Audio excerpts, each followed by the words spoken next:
Welcome in, everyone. You're going to recognize today's guest. It's his second time being on the show. It's Lindsay Bruce. He's a former member of the 22 SAS, which is the UK's tip of the spear direct action counterterrorism unit.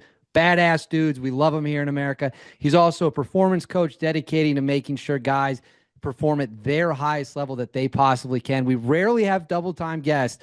It means that it was very fun the first time.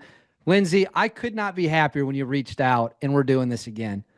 Yeah, it's likewise because I got such good feedback personally from the last one that we did. People seem to really like it, so I thought, well, why not? We'll do it again. It seemed to go down well, so I'm sure there's many more things we can talk about. Oh, we have plenty of things to talk about. And I know that at this point in your life, like we just said in the introduction, you're helping people grow. You're helping people get the most out of what they can personally be, reach their potential. But I want to talk about you. You're a guy that served in the SAS. You served at the highest possible level of the military. You went to war. You went through the craziest training imaginable. I want to start off with kind of a curveball that I never asked my guests. Instead of going positive, we're going to start with overcoming adversity first. Are there any moments when you look back at your time in the military or in your personal life where you faced an extreme moment of adversity, where you were humbled, you realized maybe I'm not as good at this as I thought I was, and you really had to push through to overcome that? Yeah, I mean, many times it comes in many guises, adversity, challenge. We face it all through life. I guess that maybe the more you go through in life and the more you have to overcome, then you become a little bit better at dealing with it. So maybe your perception of what is difficult changes as life goes on. But there's been many times, many times that I've felt humbled, out of my depth. You know, I could think of many things. I mean, one of the things I would say that always springs to mind for me, when it comes to the military, when it comes to, and I don't like to go on about SAS selection, but I guess one of the things that was almost a blessing in disguise as well, because people tend to, like, when you go through something, when you're out the other end, some people either over exaggerate how difficult something was, or they kind of play it down as if it was easy to make themselves go, yeah, I didn't find that difficult. And something for me that I always found really difficult, I would say, in comparison to maybe the next guy, was when I was on SF selection. You do the hills phase at the beginning, so you do what's called aptitude for the first month. So it's Brecon Beacons. You go out and you do these long, arduous test marches, And on the first week, there's a march called the Fan Dance, which is a really infamous event down here. I do it with my guys. Sometimes I do that route quite a lot with my clients, not in the same capacity, like with the weight and the timing and all that, but that's at the end of week one when you do selection. So you've been there for a week, and then it's the first real test. I mean, you get tested day one, you get like a combat fitness test. At the end of the first week on the Friday, you do something called the Fan Dance, which is a mountain called Penny Fan, which is in the Brecon Beacons National Park in Wales. And as I say, it's a really tough test march. It's quite a fast pace, 6 kilometers per hour, carrying 45 pounds plus weapon and food and water. And it's 24 kilometers, and you do it inside 4 hours. It's a fast pace because the terrain is pretty cheeky. So you've got to be pretty much, running most of the way, especially on the flat and in the downhill. You have to be pretty much doubling the whole way, otherwise you won't pass.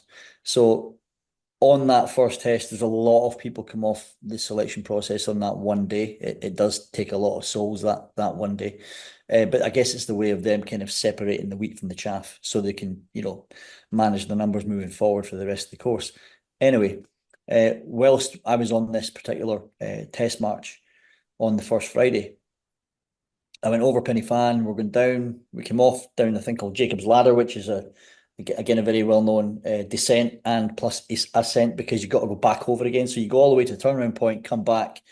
So you do the same route in reverse.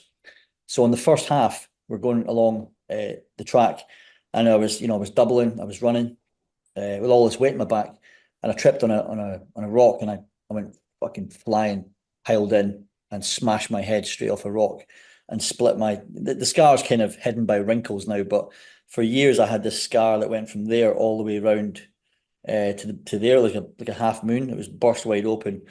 And I remember at the time that the DS stopped, and he could have come back, and he says, "You okay?" He says, "Have you got your field dressing there?" I says, "Yeah, I've got my field dressing." He's like, "Get it fucking on, hurry up then." And he ran away. So I'm like stood there getting my field dressing on my eye. And then I just had my weapon in one hand. It was the only time I was allowed to have one hand in my weapon because I had an excuse that the other hand was keeping the fucking blood in my head. So then I went to the turnaround point and they said to me, "Look, do you want to VW, go back to camp?" And I says, "No, I want to keep going." So they give me a quick bit of first aid in the ambulance at the turnaround point, and just kind of trying to stop the bleeding a little bit, and then again asked me, "Do you want to keep going, or do you want to just like turn your hand in?" I says, "Look, I want to keep going." So off I went, and it was probably the hardest day on selection for me because I was probably in a little bit of shock. I didn't have a chance to have any fluid or food at the turnaround point. Where you normally get like 5 minutes to, get a quick bit of food and drink down you. I had to just crack on, and that was probably the most challenging time on the whole health phase and selection for me. But because I got to the end and I did actually pass, I still managed to make the time. I think after that moment, it was one of those moments where I think I earned the respect of everybody, like the DS, and they probably just thought, "Yeah, this young guy, he's only 22, he could have fucking stopped." I had the chance to stop there, but I kept going, and it was one of those experiences that I proved to myself that, I had some minerals about me because a lot of people I think would have just said, "Yeah, that's it," on that day. So I think it did earn me a lot of respect. So that was probably one of the toughest challenges physically and mentally, in fact, that I had to overcome on the selection process because, I almost knocked myself out. Did you know that you were still like, were you running the clock in your head when you were still going, trying to figure out whether you were going to be able to make time? Or at that point, were you just on autopilot where you're like, You I know got to what? go? I remember it really clearly.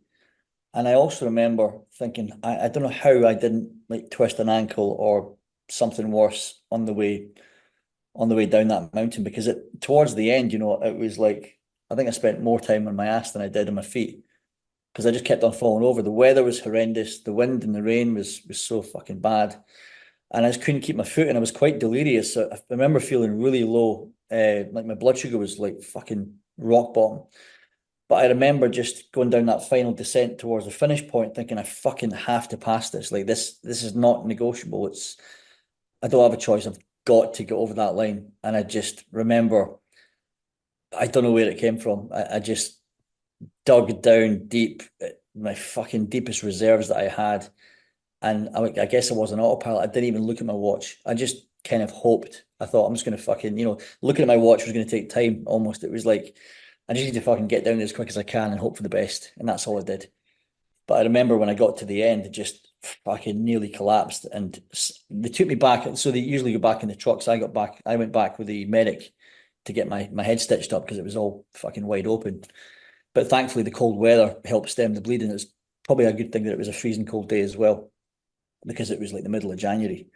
But I remember going back in the ambulance in the Land Rover and just fucking shaking and be like constantly. I couldn't even keep still. I was shaking like a fucking leaf, and I felt like I was going to pass out. It was fucking horrendous. But it's one of those things. I live to fight another day. So I did the rest of the that phase of the course with a fucking one eye open, and the other one was like a split tennis ball. Did that give you a ton of confidence when it was all said and done? Like a new kind of like, your batteries are recharged. You just had this huge gash on your eye, and now you made time anyways. Like, what type of confidence boost does that give you? You know what? It was probably not so much a confidence boost in my own ability. It wasn't about that. I guess it was more about my level of resilience. I think I really tested myself that day, and I also think that when people come say to you, "Oh, fucking fair play," even the DS were going, that's a good effort. You did well to keep going there, and it was almost like it gave me this. kind of like when I'd speak to the DS through the course and stuff, they would always mention it to me. Oh, how's your eye? You know, how's your eye healing up and stuff? They would ask me how it is. And I just think I earned a bit of respect. I really did. And that made me feel really good about myself because I was only a young guy. And I wanted to impress, obviously, you know, everyone wants to impress you know, the directive staff and they want to do well. So I guess I thought, yeah, I think I've kind of earned my stripes there. I think they just respected the fact that I kept going.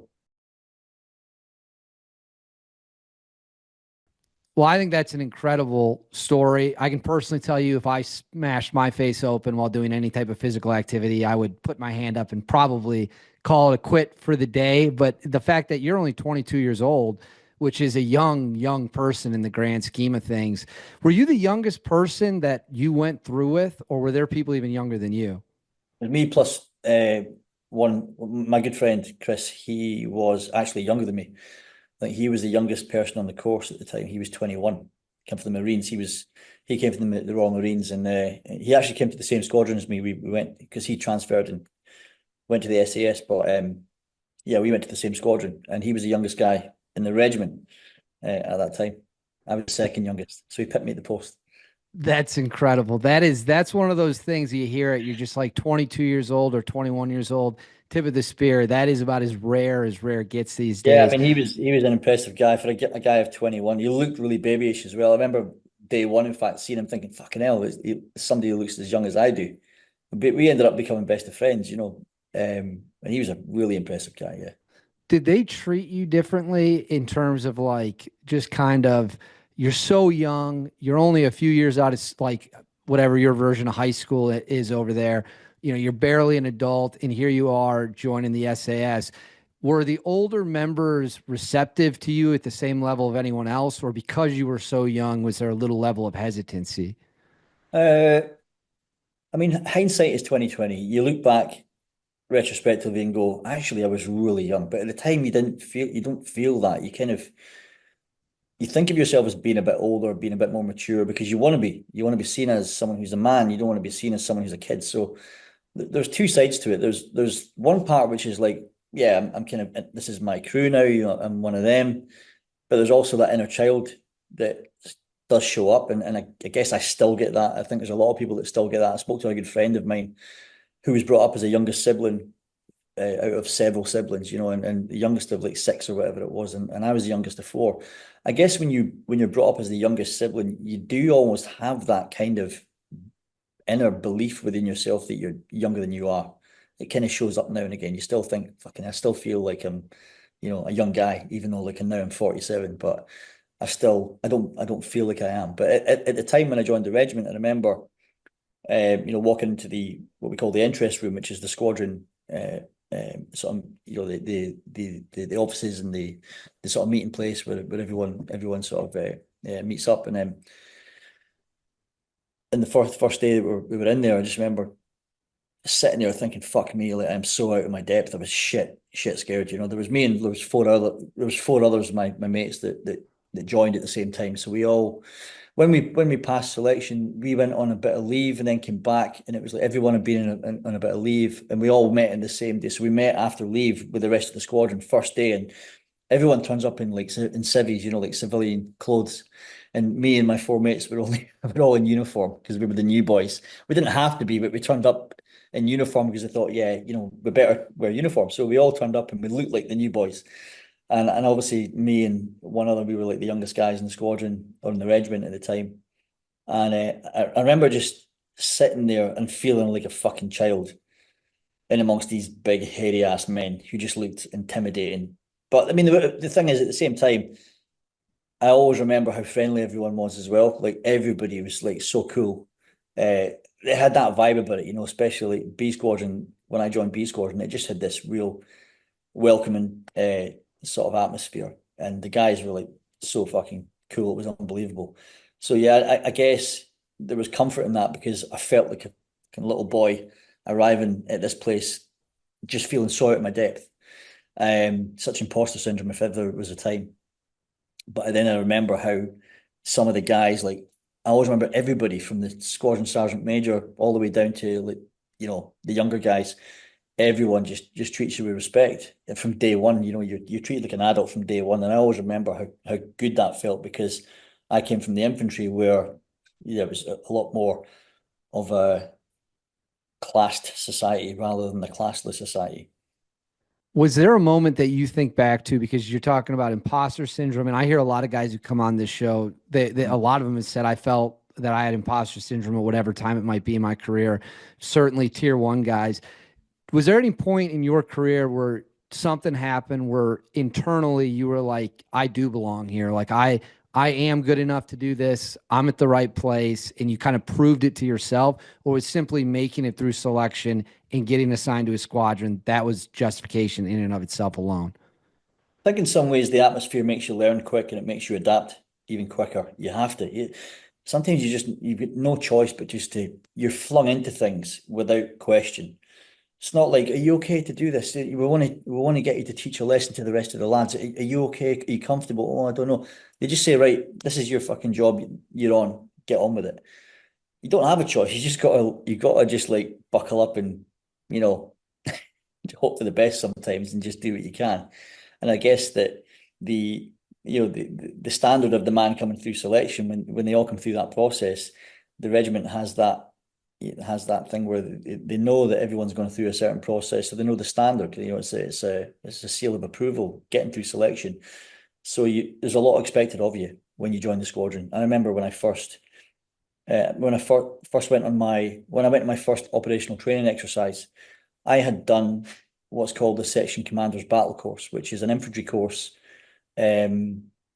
that is like for, you know, section commanders, and you learn all the different levels of, you know, section commander, platoon sergeant, platoon commander, but it's a tactics course in the British Army that is specific to the infantry.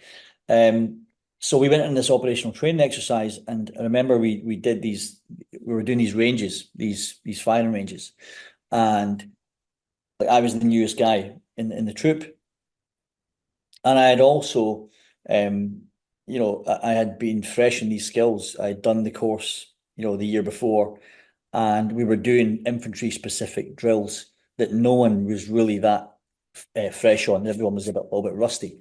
So I remember the troop staff sergeant at the time, you know, he said to me, "You're the most current with this skill set, so you're in charge. You have to tell us what we're doing."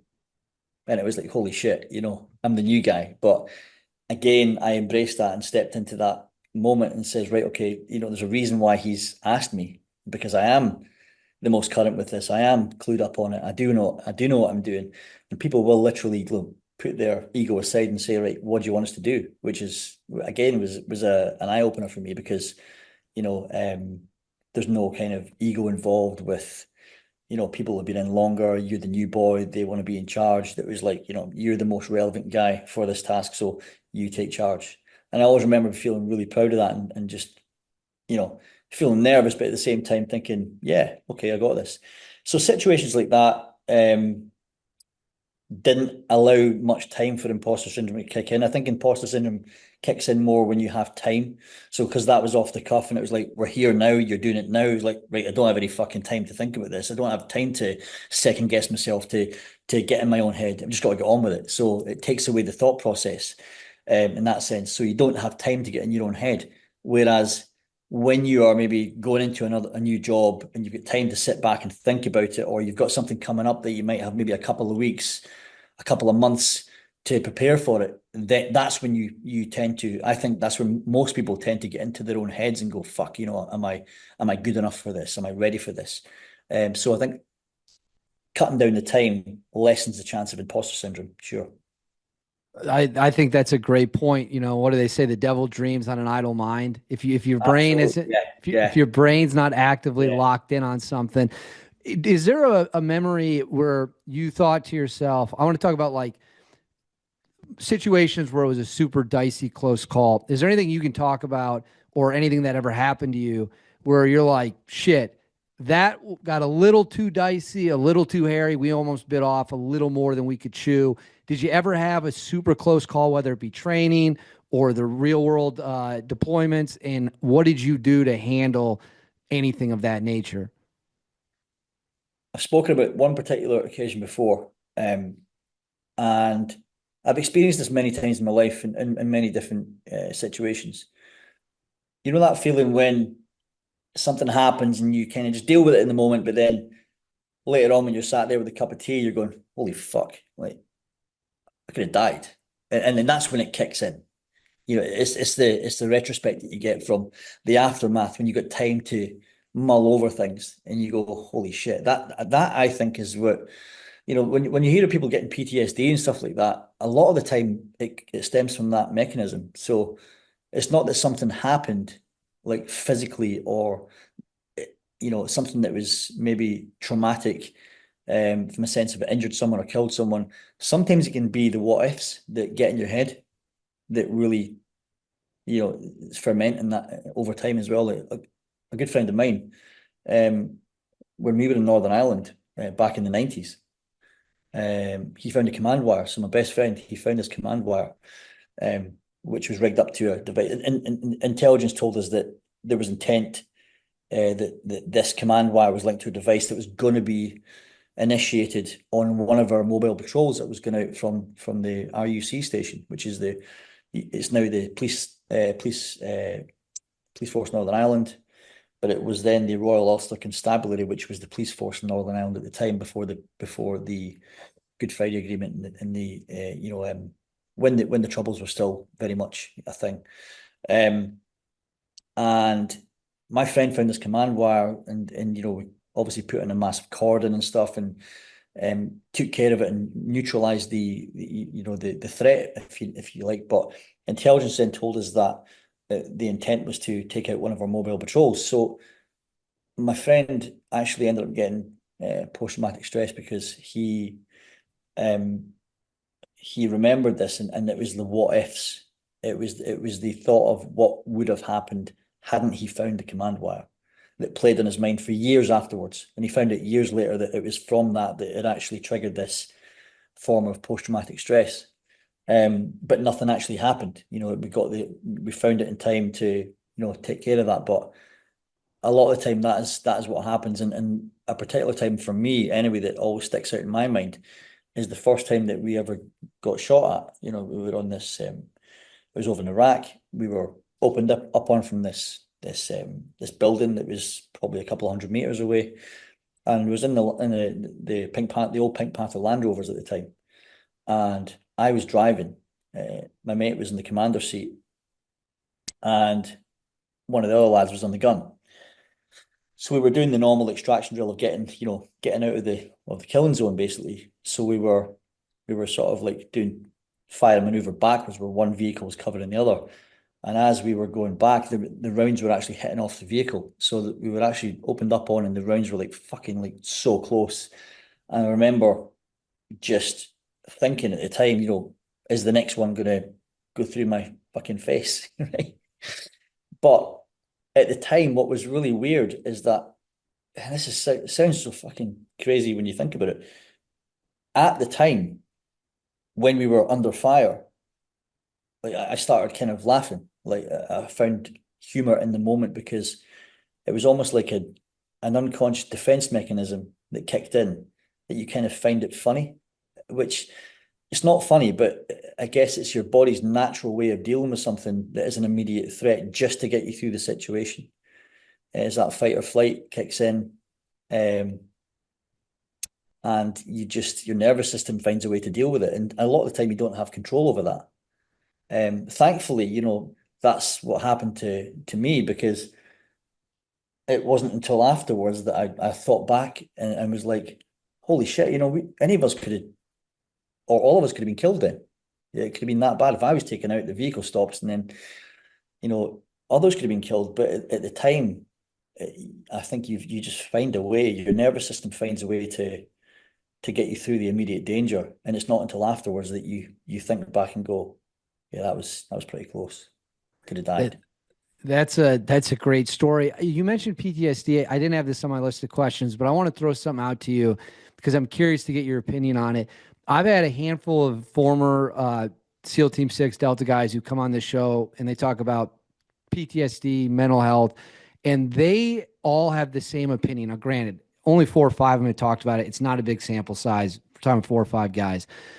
And they say one of the reasons that they believe if the tier one unit in the US, obviously they can't speak for any other country, that they don't have the PTSD as high as you see in like rank and file units is because when they lose a teammate or a teammate gets badly injured, the psychiatrist doesn't tell them your life is ruined forever. This will haunt you. You're not going to be able to sleep. You need these drugs or whatever it might be.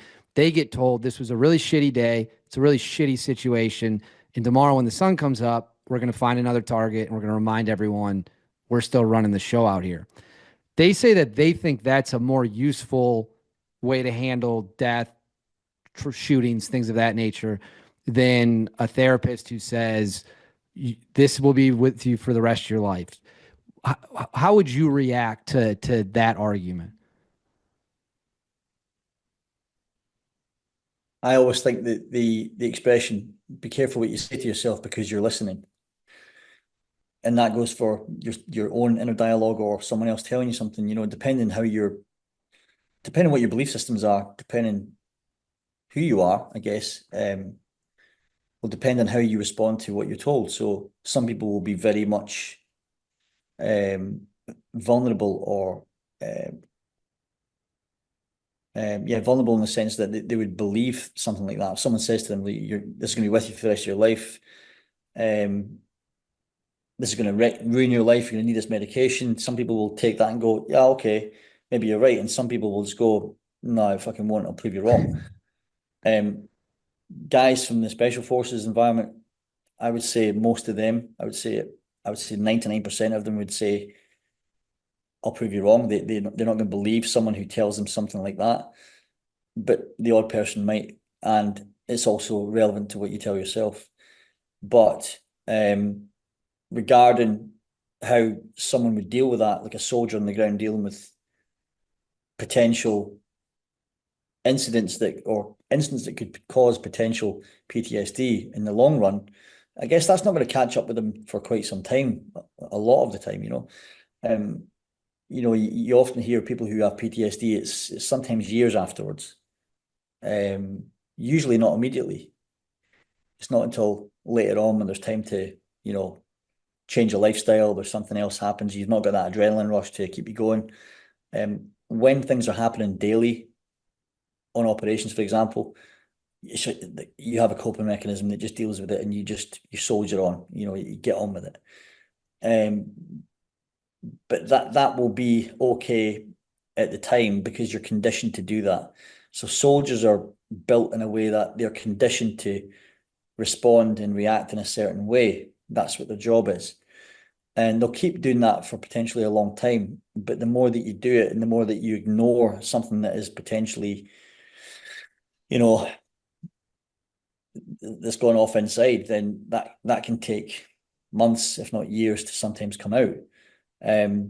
But you have a coping mechanism that deals with it at the time, and will keep dealing with that for as long as it's needed until the cracks start to appear. And that's usually what happens. And when the cracks start to appear in most people, it's when other behaviors start to change, like, they start to maybe reach for alcohol or drugs, or their behavior changes, their reactions change. They just change as people. And it's not until maybe one day there's there's a breakdown moment that ends up allowing this to come all out, and then they need serious help. But it's about how long do you pretend that you're okay until you reach that point where, the wheels come off, essentially. But when it comes to the question you asked me about, the original question was something like what would I say to someone who told me that, if they said that you need this medication versus, get on with it, sort of thing.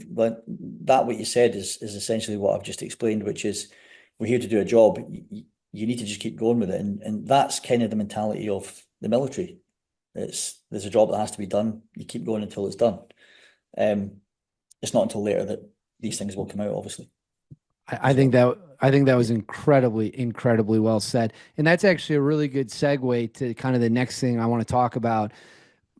What does it take for a guy to be in the position you were in, be at the tip of the spear, be in the 22 SAS?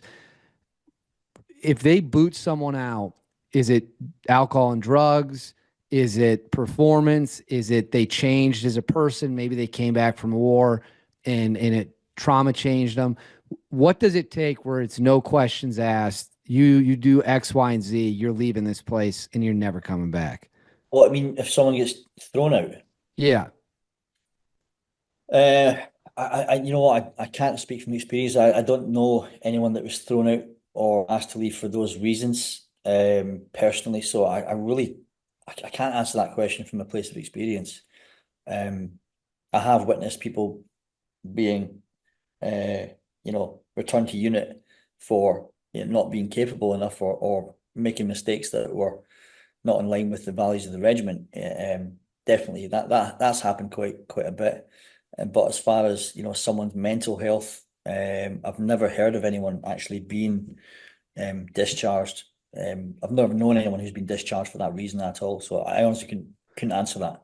so to what you just said there though about guys being returned to unit, is that just a case of where they're just not physically capable maybe anymore, or maybe their shooting skills have gone to shit, so in CQB Uh, you can't trust them? Or what would cause someone to be returned for unit? um, yeah, someone like, and this isn't specifics. This is just like this is an example of what could Right. be a reason. So if someone lost a weapon, for example, or if you lose a weapon, if you if you're if you get involved in some sort of crime, if you're arrested, go to court, and you're found guilty of a criminal offence, for example. If you're just not up to scratch, if your performance isn't good enough, if you just aren't performing at the level that is required, that's the reason to return someone to unit. If it's something that's involved with fucking theft or anything, it could be anything like that, but it's not very common. It isn't really common that people get returned to unit.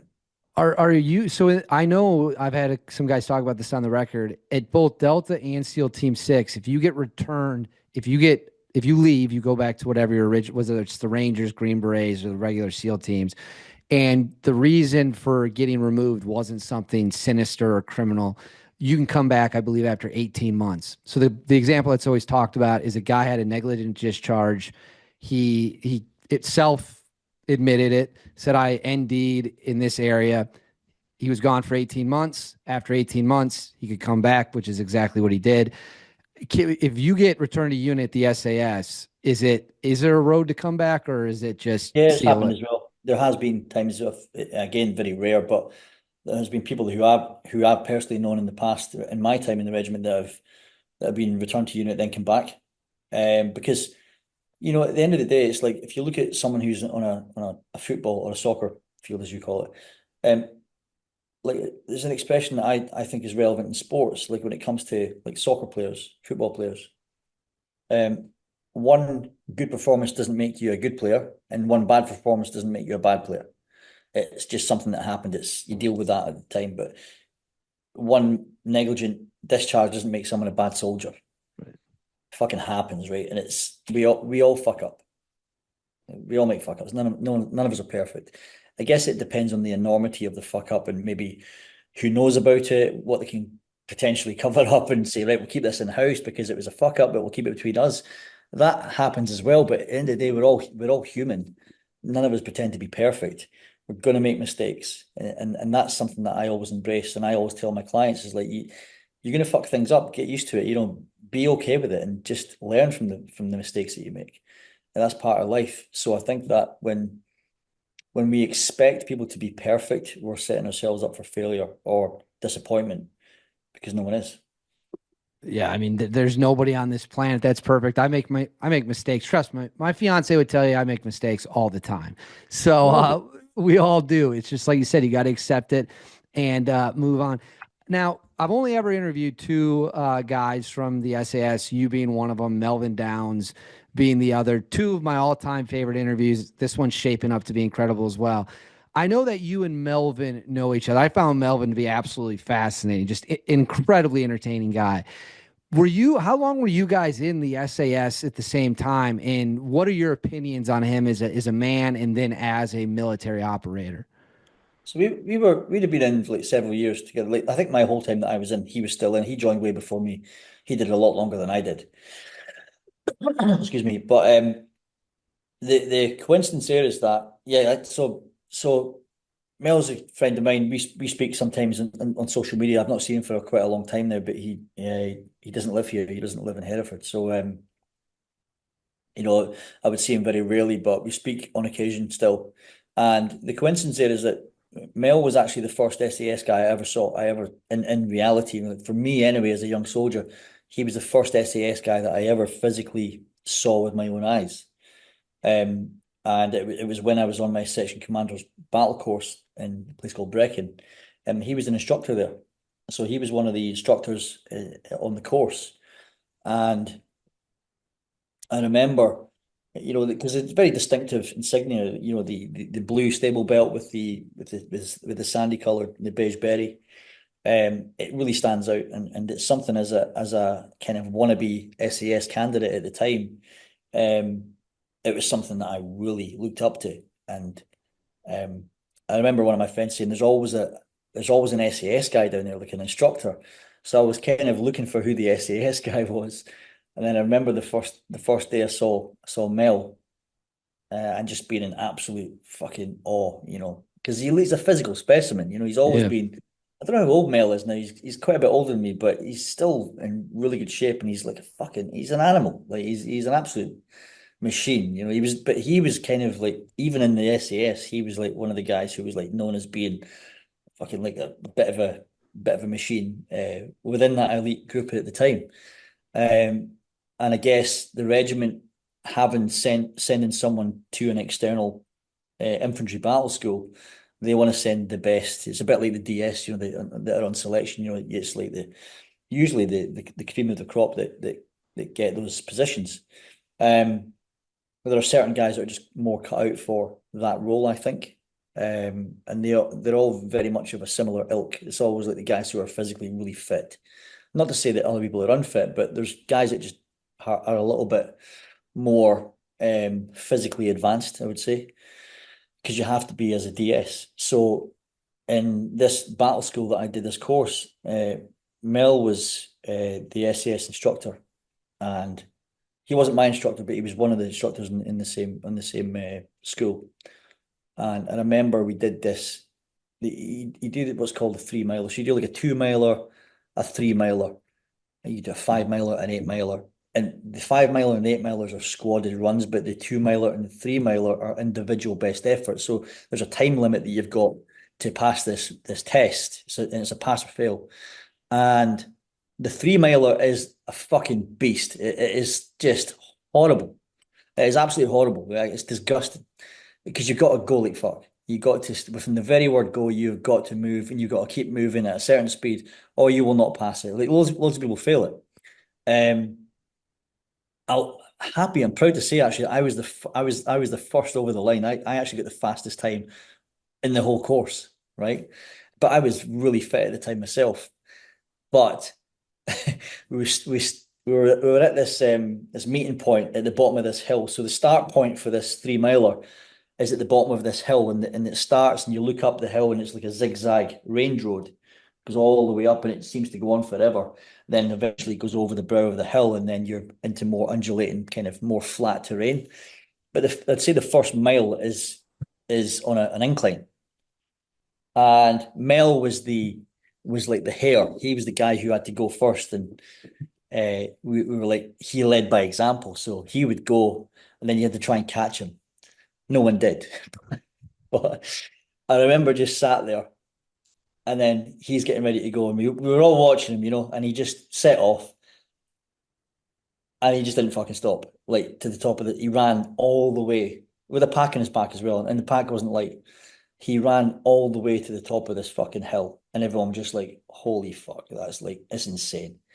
And because everyone ends up walking some of the incline, but he ran the whole way. I always remember thinking, fuck, that is a fucking specimen of a man. And then you'd see him sometimes in the gym when you got a bit of time to go to the gym in the camp. He would be in there, and he'd be like smashing himself in the gym as well. I just couldn't help but be impressed, And after that, I ended up getting to know Mel in the regiment when I came to the regiment. and he was in a different squadron. He was in D squadron, I was in B. But we got to know each other pretty well after that, and I told him that before as well, like over the years. But he was my first experience of what an SAS guy should be like, and that was like couldn't have a better example really than Mel. He's a phenomenal human being. Yeah. Yeah, I enjoyed every minute of talking to him, and the fact I can tell you're a big fan. Do guys, does that community stay tight when you leave? Like you said, you haven't seen him in a while, but you still interact with them on social media, stay in Yeah. touch that way. Do guys from the SAS when they leave, it's still like you're still part of the brotherhood, even if you're not active. You might have been gone for 20 years, but you were still an SAS guy, so there's always that baseline connection. I would say that you just know who you know. Like for me now, I don't I could go on if I was to go on camp, I wouldn't really know many people because they're all gone. They're all my peer group are all have all either left or they're maybe in very senior positions potentially. But time moves on, the turnover of people changes. I don't really have any I don't have anything to do with the regiment now, obviously, having been out for so long. But I know who I know. So it's one of those things that it's like anything, if you worked in a factory with somebody, you would still potentially have that same connection. It's just humans that know each other. Then as you go through life, you either keep in touch or you don't keep in touch. There are certain people who I served with who I still, keep in touch with and meet up on a regular basis with. But you're probably talking a few people, and counting the one hand how many people that is. Other people you just see in passing, because Hereford's one of those places that people tend to stay around after they are posted here because they end up being married, having kids, and it ends up being their second home really, or their first home. I've been here for 25 years. Well, I got to ask now, the one guy that I think a lot of American audiences would recognize, and he doesn't do many podcasts, he's done a couple, is Christian Craighead, which I don't believe is his real name, but he's the SAS guy that went in Kenya. Are you familiar with who he is? Yeah, yeah, I Um, know him. Yeah, I know him pretty well. that's what I was gonna ask. Did you ever cross paths with him at any point in time? No, we were in at different times. Yeah, I left by the time he joined. I'd already been and gone. So Gotcha. yeah, different eras. I got to know him just through obviously being in this community as a local community. People know people. We crossed paths after that and got to know each other. But yeah, not serving at the time. We didn't serve together. No. It's one of the most, I mean, I know you're familiar with what went down in Nairobi, but that shit is, I mean, it's just crazy how evil those people were and what he did. There's a famous photo of him with Trump in the Oval Office. He's got his Yeah, thumbs up. I think he's smiling. I yeah. saw, He's at the Trump rally recently as well. oh, was Yeah. he? Oh, I didn't even know that. That's crazy. I Yeah. just bring it up because I know a lot of Americans who watch these interviews and stuff are obviously familiar with who he is. Um, there's a very fun rivalry debate in the U.S. Is Delta or SEAL Team Six, better? Who's better? What? You guys kind of have a similar rivalry with the SAS and SBS. I don't think most Americans have any idea what the SBS is. I think they do know what the SAS is. Can you explain to the audience what the SBS is and then kind of their relationship with you guys and what the differences are and kind of just who you think is the better elite of the two? I think it's very much when people go into these conversations, and I actually coincidentally watched a podcast. I forget who the guy was. Someone tagged me in it, or someone sent me this on Instagram. I think it was a military page that said, "What do you think of this interview?" And the interviewer, I forget which podcast it was. I forget who the guy was. Don't know his name at all. But he's an ex Delta guy. I wish I kind of remembered it. I could have brought it up, but it's an ex-Delta guy talking about, he says that he thinks that Delta are superior to the SAS, for various reasons. And one of the things that he said, and which I have to agree with, if you're talking like basic facts or like when it comes to things like logistics or anything like that, is like the money. When you've got a shit ton of money and a limitless budget for research and development, for training exercises, then there's more you can do with a huge budget, right? So there's no getting away from the fact that the Americans have a huge budget, way bigger than the British Army does, even in the special forces. So I always used to say that we felt like a bit like the poor cousins, because we'd get kit off them and stuff. I remember like when I was in first time in Iraq with the regiment, fucking, knowing one of the Delta guys and getting a GPS off them and stuff because they had got them for fucking free, but we didn't. Some of the clothes and some of the equipment, but that doesn't make the man. That doesn't make someone a fucking a superior soldier. At the same time, this whole conversation about who's best, I think it's a very ego-driven conversation. There will be guys in the SAS who are fucking way better than certain guys in Delta. There'll be guys in Delta who are better than guys in the SAS. It's as simple as that. Like, when it comes to the individual, there will be individuals from both who are equally as good, if not better, than the other, right? As a whole unit, you're talking about things like, ethos and standards as an overall unit, then you're always going to shout for your team, aren't you? We're better than them. But I think it's a very ego-driven conversation that people get very opinionated on. And it's the same with who's the best, the SAS, the SBS. We just get different fucking responsibilities. Some of the things we do differently. I've met some phenomenal guys. We come through the exact same selection process. It's Special Forces selection, not SAS selection or SBS selection. It's Special Forces selection. It is the same, literally the same course. There is no difference. What happens when you go to the unit, depends on what goes on there. Sometimes you're only as good as your last job or your last fuck up in some cases. And some of that's been on national news. Some of it's out there. Some of it's, no secret. When people make fuck ups or when people, make mistakes, it happens. But there was a guy on a US podcast, and this ex-Delta guy was saying he thinks that the Delta are superior, and I don't believe that's true.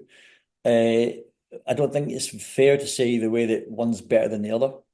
I think there's always going to be individuals either way that are going to be better than individuals on the other side. We always work really well together. I wouldn't ever say anything to talk down about Delta either, because I think they're a great fucking unit, obviously, and equally they have respect. They have the same mutual respect for us. So I don't ever like to say, "Oh, we're better than them" or anything like that. So the SBS is like, if you think about SEAL teams and you think about Delta, it's a bit like SBS and SAS. You get land and you've got maritime responsibility. So we have a boat troop within the SAS. I was boat troop, and we worked a lot with the SBS because that's kind of like we're like a little bit similar to them in that respect, but they have more maritime responsibility and capability than boat troop and the SAS have. But conversely, we had our dive capability taken off us because the SBS took all the dive capability. We took all the free fall capability. They lost their free fall capability. So it's not like they just get different responsibilities and sometimes come together and merge and do similar operations. But there's crossovers for sure. But I don't like to be that guy who goes, "Oh yeah, we're better than them." I think it's a really kind of backward way of thinking. And I got to ask, and to be clear, whenever I ask that question to the Americans, it's always in a fun. They like to joke around with it and have fun with it. I never would denigrate anyone. I think it's a fun kind of brotherly rivalry thing to engage in. The American who made the comment, do you remember what he looked like? Because I guarantee you, I can tell you who it was if you do. He looked like every other fucking American ex-military guy. So shaved head with a slight beard. I think I forget. I'll find out because I'll try and find the clip. But it was a good interview actually. It was actually a decent interview. But he kind of was like, yeah, he did go down the route of we're better than them, and I was like, fuck off. You'll have to send me the clip. I would be very curious. I have a theory who it is, but until I see, I won't say. Yeah. Is there any mission that the SBS it's just not in their sphere? So for example, the SAS does direct action. They've been in Syria, Iraq, Afghanistan, Africa, hitting targets, all that stuff. Could the SBS do the same thing of going into Baghdad in the middle of the night and hitting a compound? Like, is that in their toolbox? Of course it is, because they're still soldiers. Like I said, there's a huge crossover with slight variation. They're under the Navy umbrella, we're under the Army umbrella. Certain roles and responsibilities operationally will differ, but there's a huge crossover. Yeah. I want to tell you this. I interviewed a guy, but this is a very good thing for the SAS. I think you'll appreciate this. I interviewed a guy named Mike LaMonica. He came from the Air Force's Tier 1 unit in the U.S., which is called the 24th STS. It's like combat controllers, PJs, things of that nature.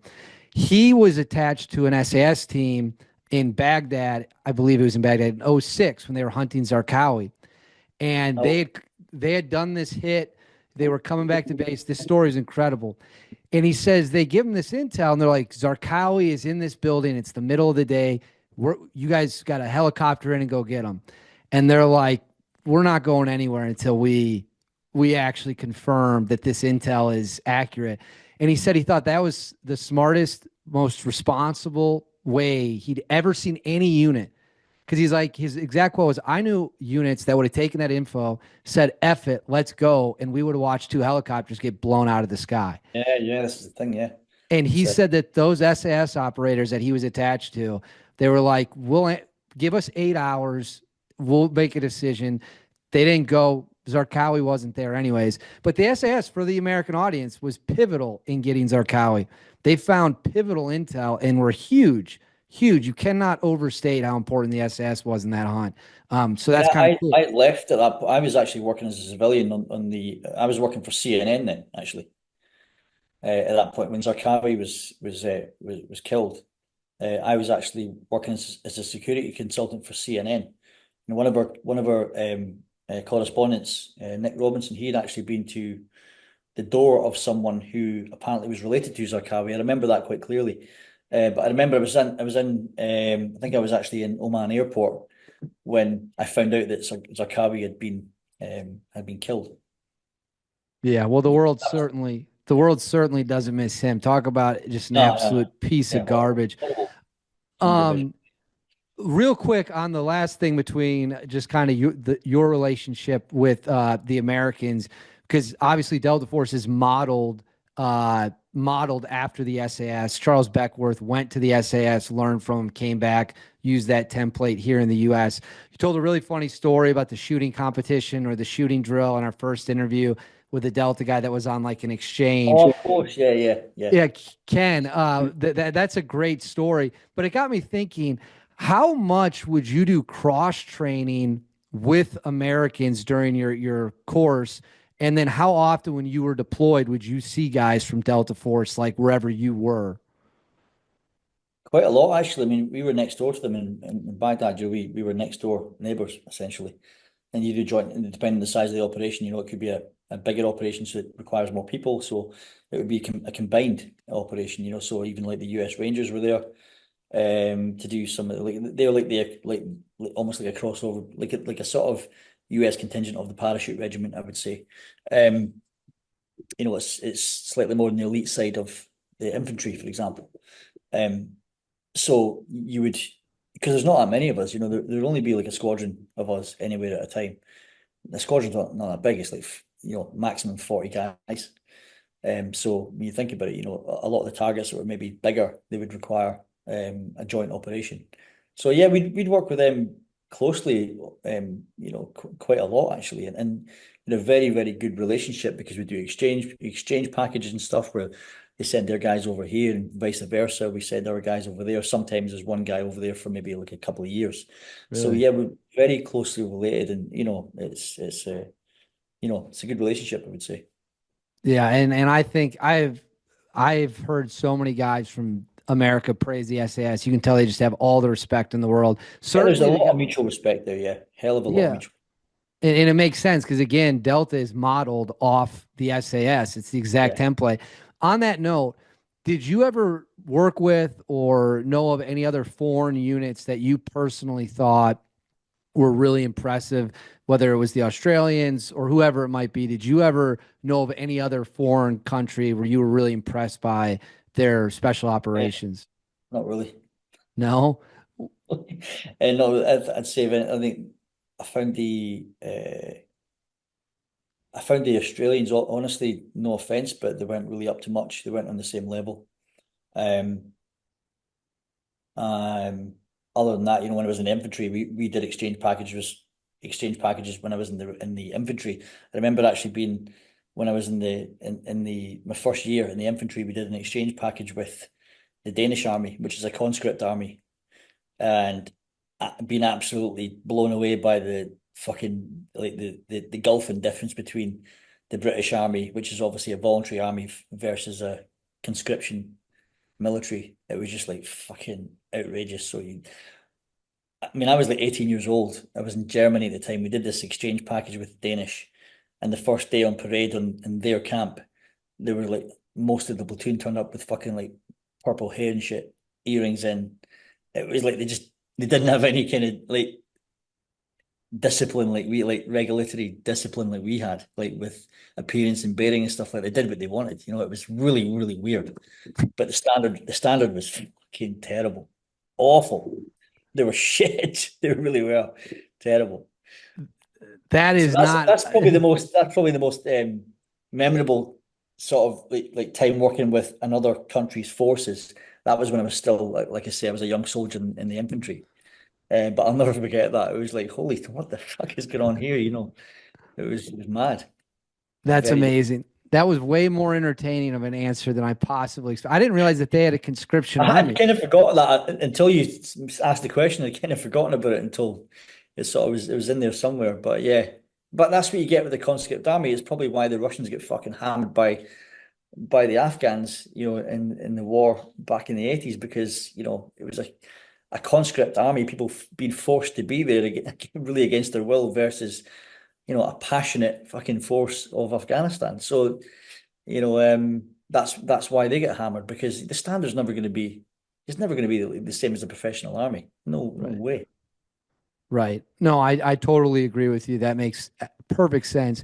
I want to pivot just a little bit here. This is two parts. We'll address the first one and then we'll get in the second one. There's this epidemic, if you will, in the US right now, mostly on social media, Instagram, YouTube, whatever it might be, of people who make up things about their military career for money, fame. Maybe they were in one unit and they claim to have been in a different unit. Maybe they never saw combat, claim to have killed a bunch of people, or maybe they deployed but never saw combat. You obviously served in a tier one element, the SAS. People at that level, their resumes speak for themselves. What do you think about, as a veteran who served at the tip of the spear, when people go online and just make up, for lack of a better term, complete bullshit for money and fame? They call them Walter Mitties. That's what they term them as. So there's even like pages on Facebook called it the Walter Mitties Hunters Club, where people will be exposed. It happens all the time, unfortunately. Now, it's like stolen, the term is stolen valor. So someone's essentially lying about something they didn't do, when others have done that and paid the ultimate price, or people who have had friends who have paid the ultimate price, having done something that someone else is claiming to have done. So they call it stolen valor. The people who do this are known as Walter Mitties. You have to look at the psychology of these people. Why do they do that? What is the reason that someone would have to make something up? We've all known someone who's been a pathological liar, whether it be in the military or in normal daily life. I've known plenty in my time. And you just have to question, what is the psychological makeup of that person? And there's always answers that are usually deep rooted in some way to do with their childhood, their history, and it's all to do with feeling a sense of severe insignificance. Someone who has to lie about their life and make things up in any fashion, not just the military, they have to be so insecure to do that, which is kind of sad. But it happens, and sometimes to extreme levels. But I experienced this firsthand as well. I remember going on a job, actually, right? I remember that wasn't one of the first jobs I did when I got out, but I'd been out a little while. I actually opened my gym. So when I got out of the military and I did a bit of work in the security circuit and all that, my goal was always to open my own gym. So when I opened my own gym, I obviously put money into a business, and then I went through a period of like fucking struggling for money, because like I had a new business, and I had to still do some extra work on the side to earn more money. And one of the jobs I was offered once was on to look after a house. It was one of these like a religious one of these religious groups, like the Plymouth Brethren. That's who it was. Like a religious group, like a what was the like correct terminology? It's like a cult, I guess. But they would hire security to look after the properties and whatnot. So I was offered this task, which was a really mundane job, a couple of £100 a day. But it was essentially just house sitting for this group. So I got the job through a friend, had to report to this house up in a place called Gloucestershire. And I got there, and the guy who was running the job, he says, right, he says, it's a 12-hour shift. He says, you're the night guy, so you'll be doing like 7 at night till 7 in the morning. There's another guy there, I forget his name. He's doing the day shift, so he's been here for a couple of days already. The night guy that was here is now gone. You're now the replacement night guy. When you go there at 7 p.m., you'll meet this guy. He's actually ex-SAS. So I'm like, oh, I wonder who that is then. Wonder if I might know who he is or know of him. He's ex-SAS. I think he's actually, were you B Squadron? Yeah, I think he said he was B Squadron as well. Cool. Okay then. So I report to do the handover takeover from this guy on this job. And as soon as I got there, it's like the fucking trained eye knows. You can tell with the way they carry themselves, the way they talk, the way you just know. It's like, nah. So I turn up and this guy is there to meet me. Nice enough guy. I was like, I felt like saying, why'd you have to fucking lie? You're a nice guy. You've got a bit about you. Stop lying, So I turn up there. I says, hi mate. I says, the guy whose company it was, I forget his name as well. But I said, he said you're ex-regiment. And he went, yeah, I am. I went, cool. This is what squadron were you in? And he says, I was B Squadron. I went, yeah, me too. Me too. I says, when were you in then? Thinking he was going to say, oh, way before my time. And then the time that he told me was when I was in. So it's fucking impossible that you could have been in at the same time, obviously, unless you'd been hiding in a cupboard the whole time, right? So I am the kind of person I can't sit in the fence, and I just can't do it. I would rather be uncomfortable and confront someone and feel awkward, make the situation awkward than not say anything that just doesn't feel right. And I said, oh, who was the sergeant major when you were in? And he, I couldn't remember his name. So without letting the guy dig a bigger hole, I just says, look, I don't give a fuck where you're from or what you did, but I'm telling you one thing now, you weren't in the regiment. And I looked him in the eyes, says, you weren't in the regiment, were you? And I've never seen anyone look so awkward in my life. It was a real weird situation. It just felt really, I could have fucking let the ground swallow me, but at the same time, I thought, I'm not the one who's talking shit, you are. So I just confronted him and I said to him, look, if I were you, I said, and world travels fast, you can't hide, people will find you out. If you continue to lie about these type of things, someone will find out, and not everyone's going to cover your ass. And so he just kind of went away with his tail between his legs. But that was one of many occasions. There was also times when, I knew a guy who was giving work to ex-regiment guys. And because he was giving people work, people kind of let him live in his little fucking fantasy land. So there was one guy in particular who I did a job for. I worked for him. And it was actually on the Angelina Jolie thing. Angelina Jolie and Brad Pitt, and I looked after them for a couple of months back. It was a short-term task, couple of months back in 2006. The guy who was running that job, who looked after her for years, told everyone he was the ex-fucking SAS. He's a fucking idiot. He wasn't ex-SAS. He wasn't even military. He was a fucking some, sort of like, wannabe fucking hard man gangster from London. But you had connections that you made, and then he was getting people work, so people just kind of dealt with him and it's, he'll just we'll just let him kind of have his own little fantasy. But he would lie to clients. He looked after people like fucking Tom Cruise and Nicole Kidman, fucking Cindy Crawford, some very famous people. And the only thing that I couldn't believe is that how anyone ever believed him, because he just did not even look like a soldier. But he got away with it, and I don't mind kind of exposing that now, because I think he got exposed in the end anyway. But yeah, you get that. You get Walter Mitty's lying about things. just to get a foothold or get a job. It's like, come on, you can only bullshit yourself so long, and you'll always get found out. Well, and that right there, you will always eventually be Yeah, found out. It's always. it's impossible with the internet for people to not find out. You know, the thing that makes me chuckle, we've had a couple politicians in America who've been caught. I don't think any got elected. Well, I take that back. At least two of them did get elected. They exaggerated. Some have outright lied. And one guy got caught.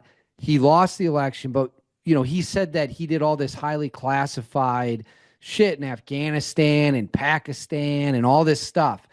And I was like, okay, well, maybe he was in some tier one unit. I don't know. So they can't find any military records to back this up. And he rolls out that excuse to the press publicly on camera. He's like, everything I did is so classified. There's no record of it existing.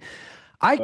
I call one of my buddies, a former Delta guy, and I told him that story. I was like, is it possible that there would be no records of this guy's like chunks of his entire career? And he was like, absolutely not. Absolutely not. It's just like, what is wrong with you that you think you're going to get away with that? How stupid do you think we are? Like, that's the other thing. How dumb do you Yeah. think we are? I think in America, one of the reasons people do it is because after 9/11, it became so part of the culture and it became so cool to be like a war hero. They were making movies all the time. There's TV shows, there's parades. And, I think people just wanted that, but they didn't want to go do the actual work. Yeah. And so they're like, well, I'll just play along. That leads me to part two of this question. I'm really enjoying your analysis of it. The one thing that has always confused me, you'll watch some podcasts, you'll see guys from maybe a low level infantry unit up to maybe a tier two unit. And they talk about killing people like they were killing people every night of deployment. And it's like mathematically, there's no way that your stories could possibly be accurate. And they're like, they'll do a podcast. It'll be like, every night we went out and shot 20 terrorists. Okay, on a 9-month deployment, you shot 20 people every night. I find that very Do the hard to math. believe. Yeah, do the math. A former unit guy told me he thinks he pulled his trigger less than 5% of times they did high risk missions. That Yeah. and he says his exact quote was, if you're shooting people every night, you're pretty shitty at your job because you're supposed to be so fast and so good. You don't need to shoot people every night. So when you hear people talk what I just said, or we were killing people every night over there, it's like, what would you say to someone who claims that? Again, where's that coming from? What is the need to even say that? It's like when people ask ex SAS guys or ex Special Forces guys about killing people. It's like, it's such a fucking stupid question. It's like, it's not a question that I think anyone should ever respond to. And if they do respond to it, it's all related back to their own massive ego. It's just some things just like what happens in the military, it's a job. No one says to an ex-firefighter, how many people did you see die? How many fucking dead bodies did you see? Yeah. It's just not a thing. So I don't know why this question of people want to, it's like that really immature question about like, when someone knows someone in the army and someone's like maybe a young guy and go, oh, have you killed anyone? Like it's a childlike question, and I think the whole conversation is something that if someone gets involved with that and talks in that sort of language where yeah we were going in, we were killing people, it's like, oh fucking great, you're so amazing, it's a really, again, really immature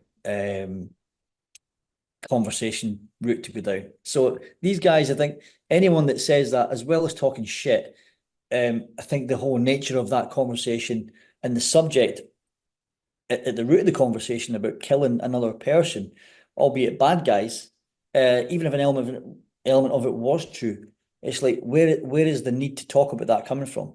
And I think it's because they obviously have some kind of need to feel like they have to impress someone by talking in that way. And the reality is, who's going to be impressed? Probably other idiots.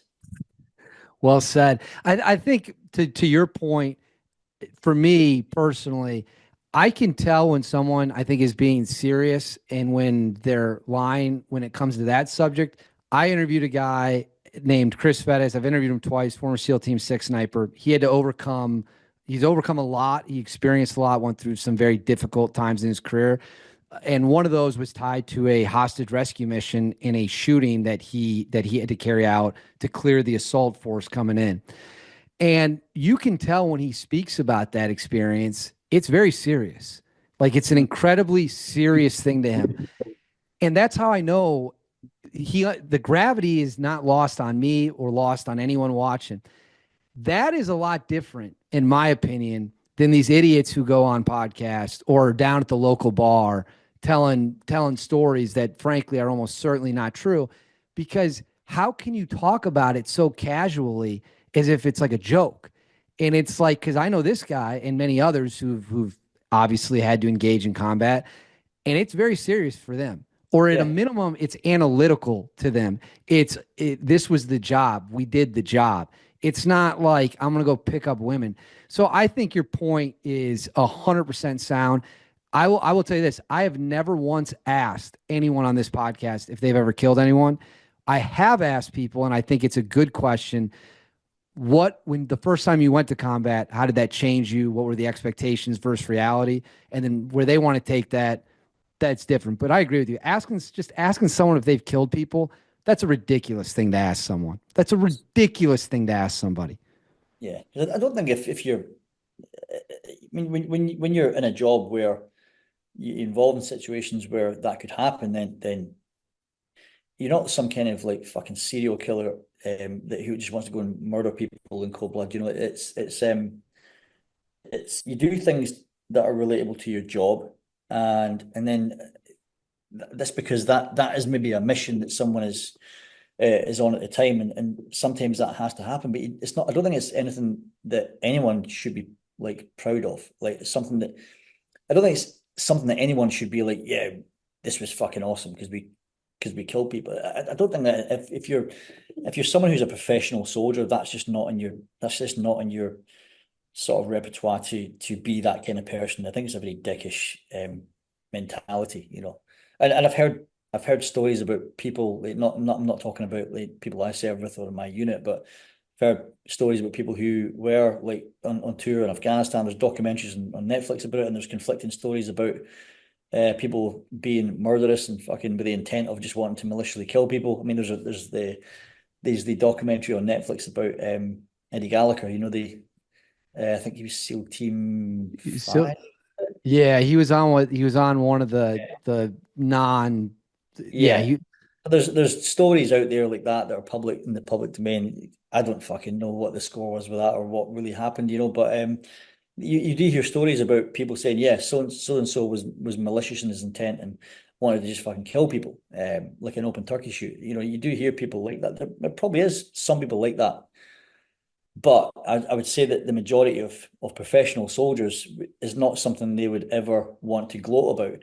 So there was this particular guy, again, I forget the podcast, I forget the guy's name, but he was a complete Walter Mitty, probably hadn't ever served in any military unit, who this clip was going around on the internet for a while. And this podcast had this guy on as a guest, and he was openly talking about how many people he'd killed.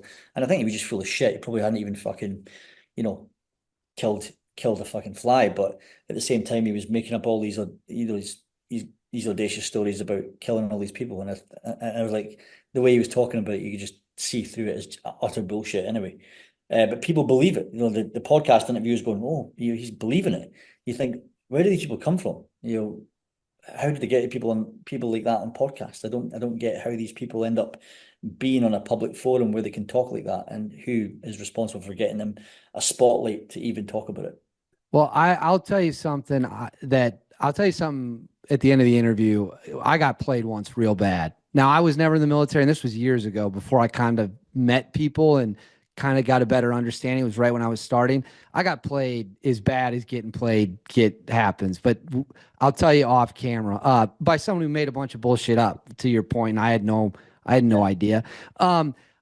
Obviously, when we talk about being like an SAS member, a tier one operator, everyone, there's so many impressive things about that. But like anything in life, there's going to be drawbacks. Extreme stress. How does it impact your family? It's obviously a dangerous job. For you, what do you think is part of being in the SAS that the general public doesn't realize? Like this is the toughest thing to handle. Is it the stress? Is it how it impacts your family life? What would it be? Depends on your situation. So I guess that one of the well-known facts about anyone in the special forces is that if they're married, it's a very challenging time for, for that person or their family, because it's just not a normal everyday job. So I know that things like divorce rates are pretty high in most special forces units, regardless of country. But I would say that it's the tempo, I would say, of being a special forces operator is high. So it's a highly stressed environment. There's a lot of demand on everyone. Your numbers are limited, responsibilities are high, and it's very thinly spread, I would say. So I guess in any line of work, but add into the mix that nature of work where you're doing things where you're putting your life on the line, it adds to the whole stress element. So I think over the long term, that can be the thing that can really start to wear on the individual for sure. And for you, how did you cope or mitigate that factor? I was young, I was single, I was easy. Well, I guess that makes. I was living the dream. I did get married in my time whilst I was in the regiment, but for the first few years at least, I was young, free, single. I was living the dream. I didn't have all the responsibilities of a family and kids and all that. But so again, I can't speak from a place of experience because I didn't have like a wife and kids like for years being in the military with them. But I know by knowing a lot of people who did have that, that is a very stressful situation unless you just deal with it. So you do have the people who just seem to have it all going on as far as like dealing with that, and a woman who's exceptionally patient, who doesn't ask questions, who can just handle that time of their husband being away for so long. That's an exceptional woman to really deal with that, and get through that in a sense that they just make it work. I've always admired people who do that. When you see these, you know, regiment guys who have the same partner for fucking 30 years, and they've managed to get through all that. It's huge respect, but it can't be easy. I'm sure it's incredibly difficult. And speaking of women, that's a perfect segue into my next question. I don't know how familiar you are with the topic over here in America, and I have no idea how it works over in England. But there's a lot of debate about what jobs in the military should women be allowed to do. Should they all be open? Should none of them be open?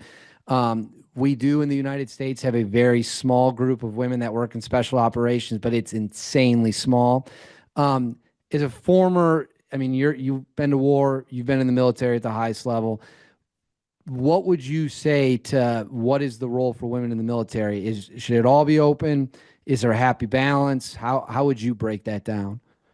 It is open. It always has been open. A lot of people don't get that. It's like selection's always been open for women. It's not like a Uh, new thing. Wait, so SAS selection is open for women? For years. Yeah, it has been for years. Oh, I, really? I didn't even know that. I didn't know that it had been open for so long, but I thought it was maybe just more of a recent thing. But apparently, it's been like that for years. Women, if they like, can go and have a go at SCS selection. But the standards are the exact same then. Of course, they are. And that's why no women have ever been in the regiment. And that's not, by the way, I don't say that in a disrespectful fashion to women. Women are awesome. Um, at the end of the day, there's a lot of highly skilled women at many military style jobs. When it comes to women being in the SAS in the same capacity as men, come on. Uh, I think most women out there worth their salt will say, yeah, it's fucking women shouldn't be in the SAS. It's as simple as that. It's just, let's get real. Fucking hell, come on. Physically, they're not as capable as men. And no matter how, I'm not saying like you could pick two CrossFit athletes. If I did CrossFit against the fucking CrossFit Games, women's like against what's that woman who won the CrossFit Games many times, the Australian girl, fucking absolute animal. She could kill me, right? I wouldn't last a fucking minute with her on a in a CrossFit box, right? But we're not talking the same thing here. I'm not saying that there are some women on the planet that are fucking far superior to men on the planet. But when it comes to candidates going for SAS selection who are at a standard that is required to pass that course, yeah, you're going to get the odd woman who's an absolute animal. But I can safely say this, there has been women who have tried to join the SAS, and as far as I know, none of them have got past day one.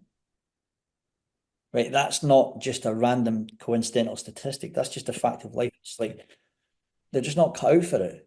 And, and that's not to say that there's some jobs in the regiment a woman couldn't be really good at. There's loads that a woman can be really good at, but at the end of the day, the selection process is a selection process. And I don't believe that. And by the way, if a woman ever gets through that selection process and passes legitimately, I would be like, fucking massive respect, because I know how hard it is, obviously. I would be the first to congratulate someone on that. It's not about being sexist. It's not about being talking from a place of discrimination. I think women should be given equal opportunity, but there are some things that just aren't going to happen. And I think that's one of them. I think that your standard of you set one standard, and then, like you just said, if someone can make it, all the power in the world to them, like massive respect to them.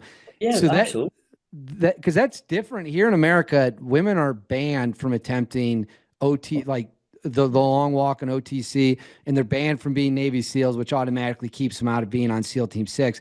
There are other jobs they can do at the unit that are not in the assault squadrons that have their own selection process that is different. That's crazy to me. I had no idea that they were even allowed to attempt SAS selection. That's something a lot of American viewers are going to learn for the first time watching this.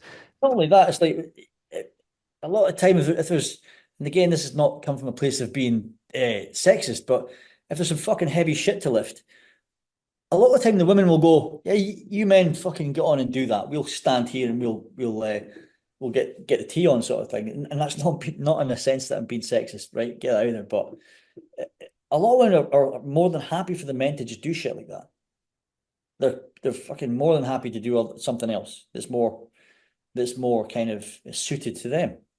And that's just being real about that. It's like I don't believe there's any woman that will physically pass SAS selection, and that requires standard. I don't think it's going to happen. There are some seriously fucking strong men, professional soldiers from the parachute regiment, strong dudes, good soldiers who fail it. Big men, big strong men who physically can't get through it. So Well, yeah, I think the one thing that drives me up a wall is the let's have two different standards. And as someone much smarter than me said, when a bullet comes out of a gun, it doesn't care what your different standards were. It'll kill you the exact same way it'll kill someone else. That to yeah. me in the United States, that's crazy. That not only is that a common thought, it has wide, broad support of let's just have two different standards, intermingle everyone. And it's like that's not. Imagine if you were putting a football team or soccer, as we say here in America, like we're gonna evaluate half the roster at being able to play in the English Premier League, and the second half of the roster will be evaluated playing three leagues below. It's like that team's gonna get crushed when they Of course, actually get combined on the roster. They're gonna get lit up. Um, so I got this is a fun one. We've been asking a lot of guys this. When you make the unit here in the back in the day, I don't think they do this anymore. You got a custom 45 pistol that was given to you as being part of Delta, which always leads me to the question whether just at the range or when you were deploying, was there any firearm that you particularly, if you had to pick one, whether again just being at the gun range, whatever it might be, that you really enjoyed shooting? are you asking from a point of what if the fucking zombie apocalypse was to happen? Which weapon system would I prefer? Yeah, sure. Let's go with that. I would pick the Heckler and Koch G3, G3. 7.62 long round G3, fucking absolute beast of a weapon. Yeah. And does the SAS use that in like actual real life too, or Yeah, did you yeah, just personally like? that was used a lot in some rural operations. Over in Northern Ireland, it was used by the reactive troop across there. We'd always deploy with the G3. We'd always have one, maybe between a patrol or something like that. It was used in counter-terrorist operations as well. It's 7.62 long round, 20 round magazine, powerful weapon. You know, way more powerful than fucking 5.56 or like the old MP5s that we used to use back in the counter-terrorist team. They were pretty shit, you know. But I don't think they use them anymore. So I would say that, yeah, zombie apocalypse G3 all day long, because That it's just one of those weapons that's very kind of it's multi-purpose. It can be suitable for a lot of environments. But other than that, like when we had the DeMarco variant or the M4, again, great weapon system. There's a reason why it's used by special forces today. It's a cracking weapon system with a lot of modulations now, I believe, that make it very diverse. As far as a weapon system that I would say I was blown away by, first time I ever used it was the Barrett 50 cal, the sniper yeah. Barrett 5. And I remember the first time we used it on the range. One of my mates went and used it, and he fired a few rounds, and he got up and he took his ear defenders off. He says it's like getting kicked in the fucking head. And I was like, oh, okay. And I went and used it. I was like, yeah, it is like getting kicked in the head when the recoil on that thing's fucking insane. I was it's funny you bring that up. I was at a gun range in August and I was shooting. Do you know what an M1 is? The old World War II Yeah, American rifle. So I was yeah. shooting one of those and, I'm just shooting down the range at a target. And all of a sudden, about 15 feet away to my left, it sounds like the earth just erupted. And I look over and this guy's got a Barrett 50 cal sniper rifle. And when he fired that thing, it was like I could feel a shock wave coming through the air. I mean, I couldn't believe how loud it was. I mean, I had hearing protection on, all that stuff. I still could not believe how loud it was. It like shook me. I was so shocked when I heard it. The other thing I was so impressed with that though is it's insanely accurate Is for it? us for such a big barking dog of a weapon. It is fucking accurate. Yeah. So if you had to deploy in a sniper capacity, is that what you would want to take with you then? Again, it depends on the target. Obviously, it depends on this. If it's a human being you're trying to take out, and the range wasn't too far, then obviously you'd probably want a standard sniper rifle. But yeah, I mean that thing will that thing will fucking slice people in two at long range. It's unreal. Yeah. In fact, I don't know if you can see my background. That's a 50 cal bottle opener in between the mug. Oh Yeah. yeah, yeah, yeah. Seen, yeah, you can see it. Very cool. Whatever. Yeah, we were down at the marine. There's a marine base where I live, and we went down there to do this like training thing with them for my old job, and they gave us this. This has Look at been the fun. fucking size of that. It's It's been 12.7 meter. Like, yeah, and they carve it out, so now it's a bottle opener. Wait 1 second, I'll put it back. yeah, Uh,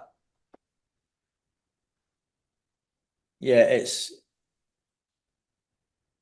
You don't want to be getting hit with one of them. It's lights out. Not at all. Not at all. Was there ever any pistol that you really enjoyed shooting? Yeah, the SIG. I mean, we use the SIG, and yeah, I always rated that. Like SIG, we use like the six. We had the P29, P229, and the 227. 227 was slightly bigger. 229 was more sort of covert. But yeah, I really like the SIG pistols. It's a great mechanism, and also the safety mechanism is very good as well. So you can obviously put the hammer forward and you get double action with the first round. Whereas the Glock is obviously the safety is in the trigger. It's in the actual trigger mechanism, which is not the fucking best, to be honest with you. Good weapon to use, but not to hold in a pancake holster, I wouldn't say. And I'm very excited to hear your answer for this. UFOs are a big thing in the U.S. People love talking about UFOs and whatever's I going love on in the sky. Yeah. And I read a story in the Daily Mail a few months ago. And when you reached out, I was like, I'm going to put this on the question list. The Daily Mail had a report that the SAS and something referred to as E Squadron, which I don't have any idea what that is. They recovered a crashed UFO in the UK, and it was a big cover up. Now, I don't think that's true. I think that's probably complete BS. But two parts. Do you personally believe in UFOs? Do you have a theory of what they might be? And two, to your knowledge, has the SAS or whatever this E Squadron is, are they in possession of any known UFOs? I'm going to answer the second part first. All I can say is I fucking hope it's true. I hope it's true, and I hope I find out about it one day because that would be fascinating, right? I have no clue whatsoever. So I have absolutely zero clue about any truth in that part of the question. But I hope it is true because then I'd like to know about it one day, right? Because I find this shit fascinating. As far as do I believe in UFOs, I think there's a lot we don't know. The child in me wants to believe in it to a great deal. So I would say that I wouldn't write anything off. I actually coincidentally watched a documentary a couple of nights ago on Netflix. I forget what it's called now. Again, I'll try and get the name of this, but it was about this. It was about Area 51 and about all the. I actually fell asleep watching it though. But there was something that happened in Brazil. There was a lot of. Did you see that? There was a I'm familiar with the incident you're referring to. Yes.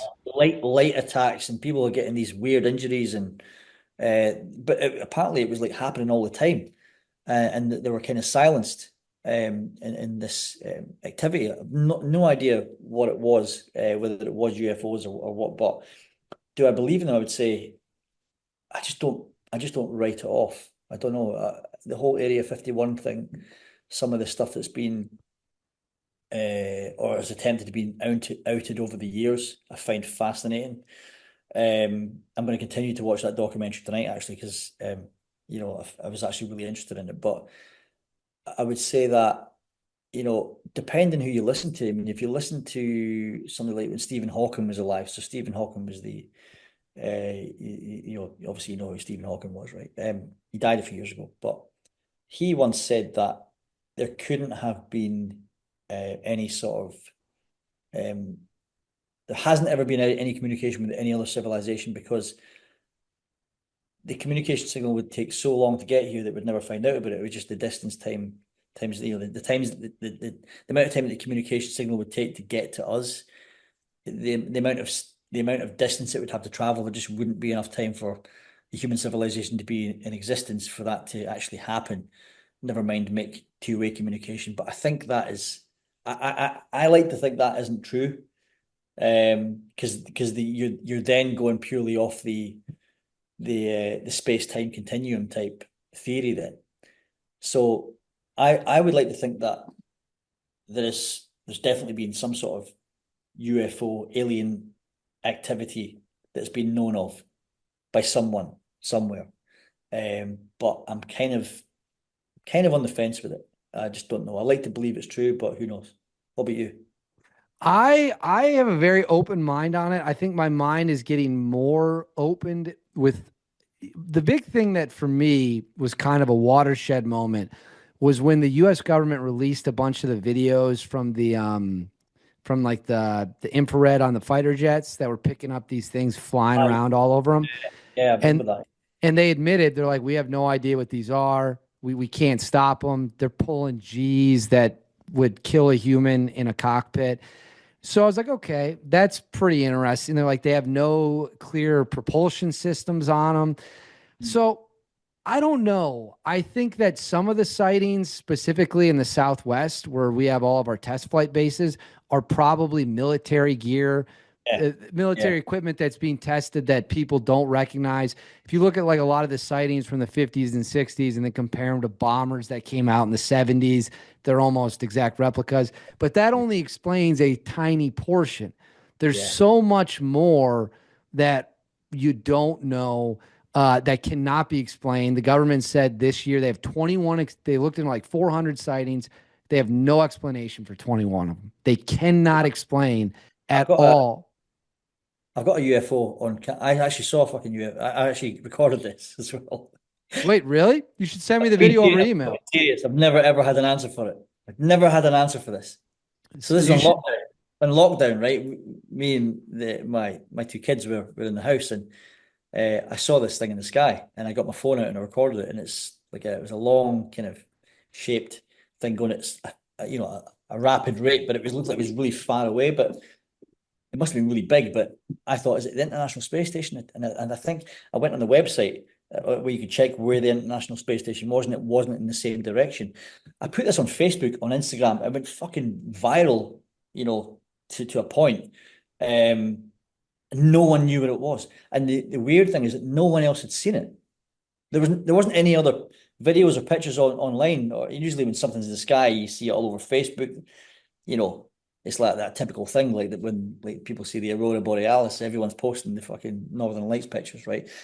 There was no one else that had seen it. It was only my video that had gone out there, and people shared it all over the place. And my son's going, what is it, Dad? Is it a spaceship? I was like, I don't know what it is. And I zoomed in on it, and I'll send you the video. I'll find it and Yeah. I'll send it. But this was like a long, like sort of a long, kind of like a fucking piece of Lego flying through the sky, It looked like it was very bright in appearance, and it was traveling away from us. But I didn't get any answers as to what that was. So I'll send you You'll the video. You'll see it. Yeah, definitely send me the video. I would love to see it. I only got a few more questions for you here. Other than UFOs, the American public loves different conspiracy theories. Other than UFOs, is there any conspiracy theory that you believe is probably more likely true than not? Yeah, absolutely. I'm really into all this. And again, I like to try and find a sweet spot as to where somewhere between pure logic and conspiracy. Um, what we're told is what happened versus extreme conspiracy theories. Somewhere in the middle, you'll find is probably in the right lines. So anything to do with ancient civilizations, namely the pyramids, when it comes to ancient Egypt, for me anyway, I think that it just goes without saying there's been a fucking far, far more advanced civilization way before us, like way longer than we even expect. So people say like the pyramids are only like fucking, 4,000 years old, or whatever it is, and they were built by slaves. And come on. Like, let's face it, I would rather go along the lines of somebody like Graham Hancock, the British guy. He's been on Joe Rogan and stuff. And I do think that a lot of time, I hope Joe Rogan finds this out and shares it, because I'll probably up my following. But I think that Joe Rogan will believe most things on his podcast. There's a lot of people who've been on there who have been like absolute fucking charlatans, namely people like Terence Howard. I don't really buy into anything he says. I think he's a fucking bit of a dreamer. I used to like listen to things to do with Billy Carson, but I think he's a charlatan as well, after seeing a lot of conflicting stuff, because he's very much out there with his theories regarding things like the Anunnaki and all that. But when it comes to ancient civilizations, when it comes to like ancient Egypt, I do believe there's got to be a far more advanced civilization that's existed before us. And I think the pyramids are a lot older than what we're told they are. I think there's definitely some sort of fucking higher life force involved there. Has to be.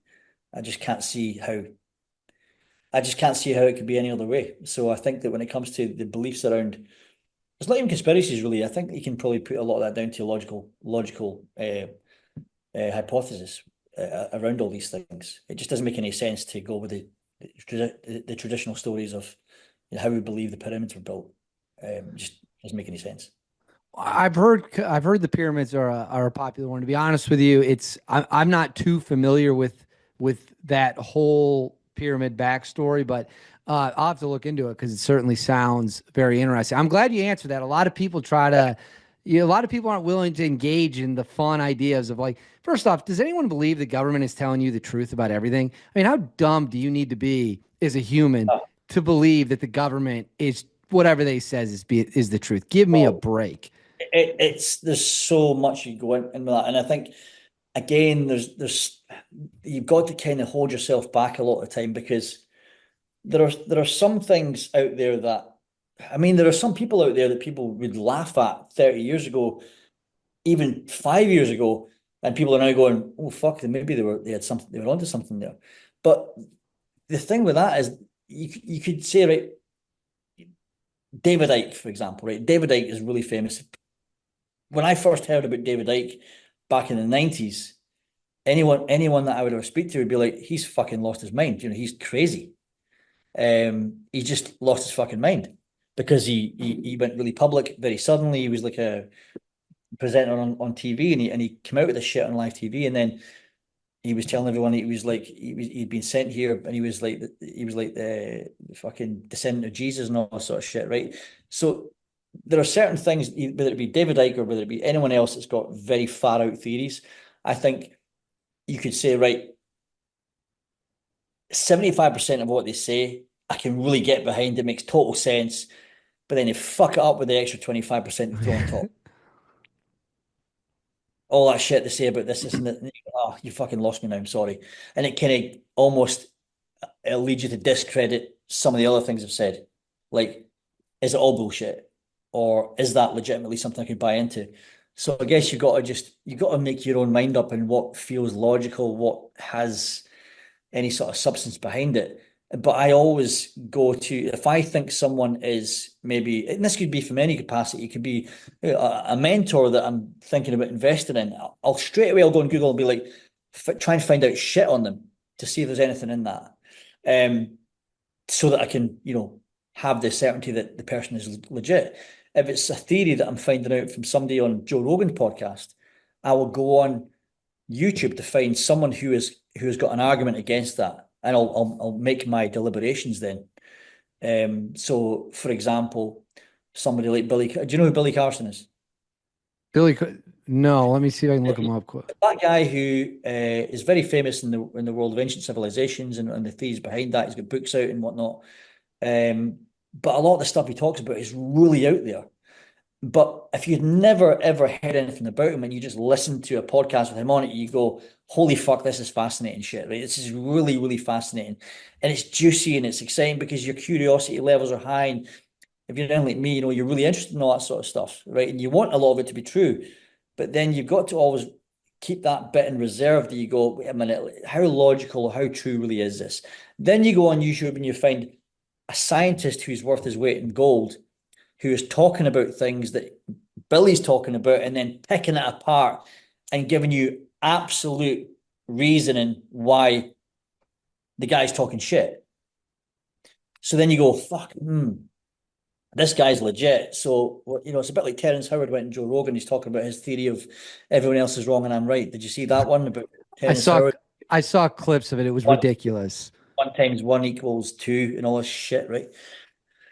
But if you're completely naive and you believe everything he says, it's a fascinating hypothesis. It's a fascinating theory. You go, yeah, it's kind of enjoyable to listen to because it's kind of fantasy stuff, right?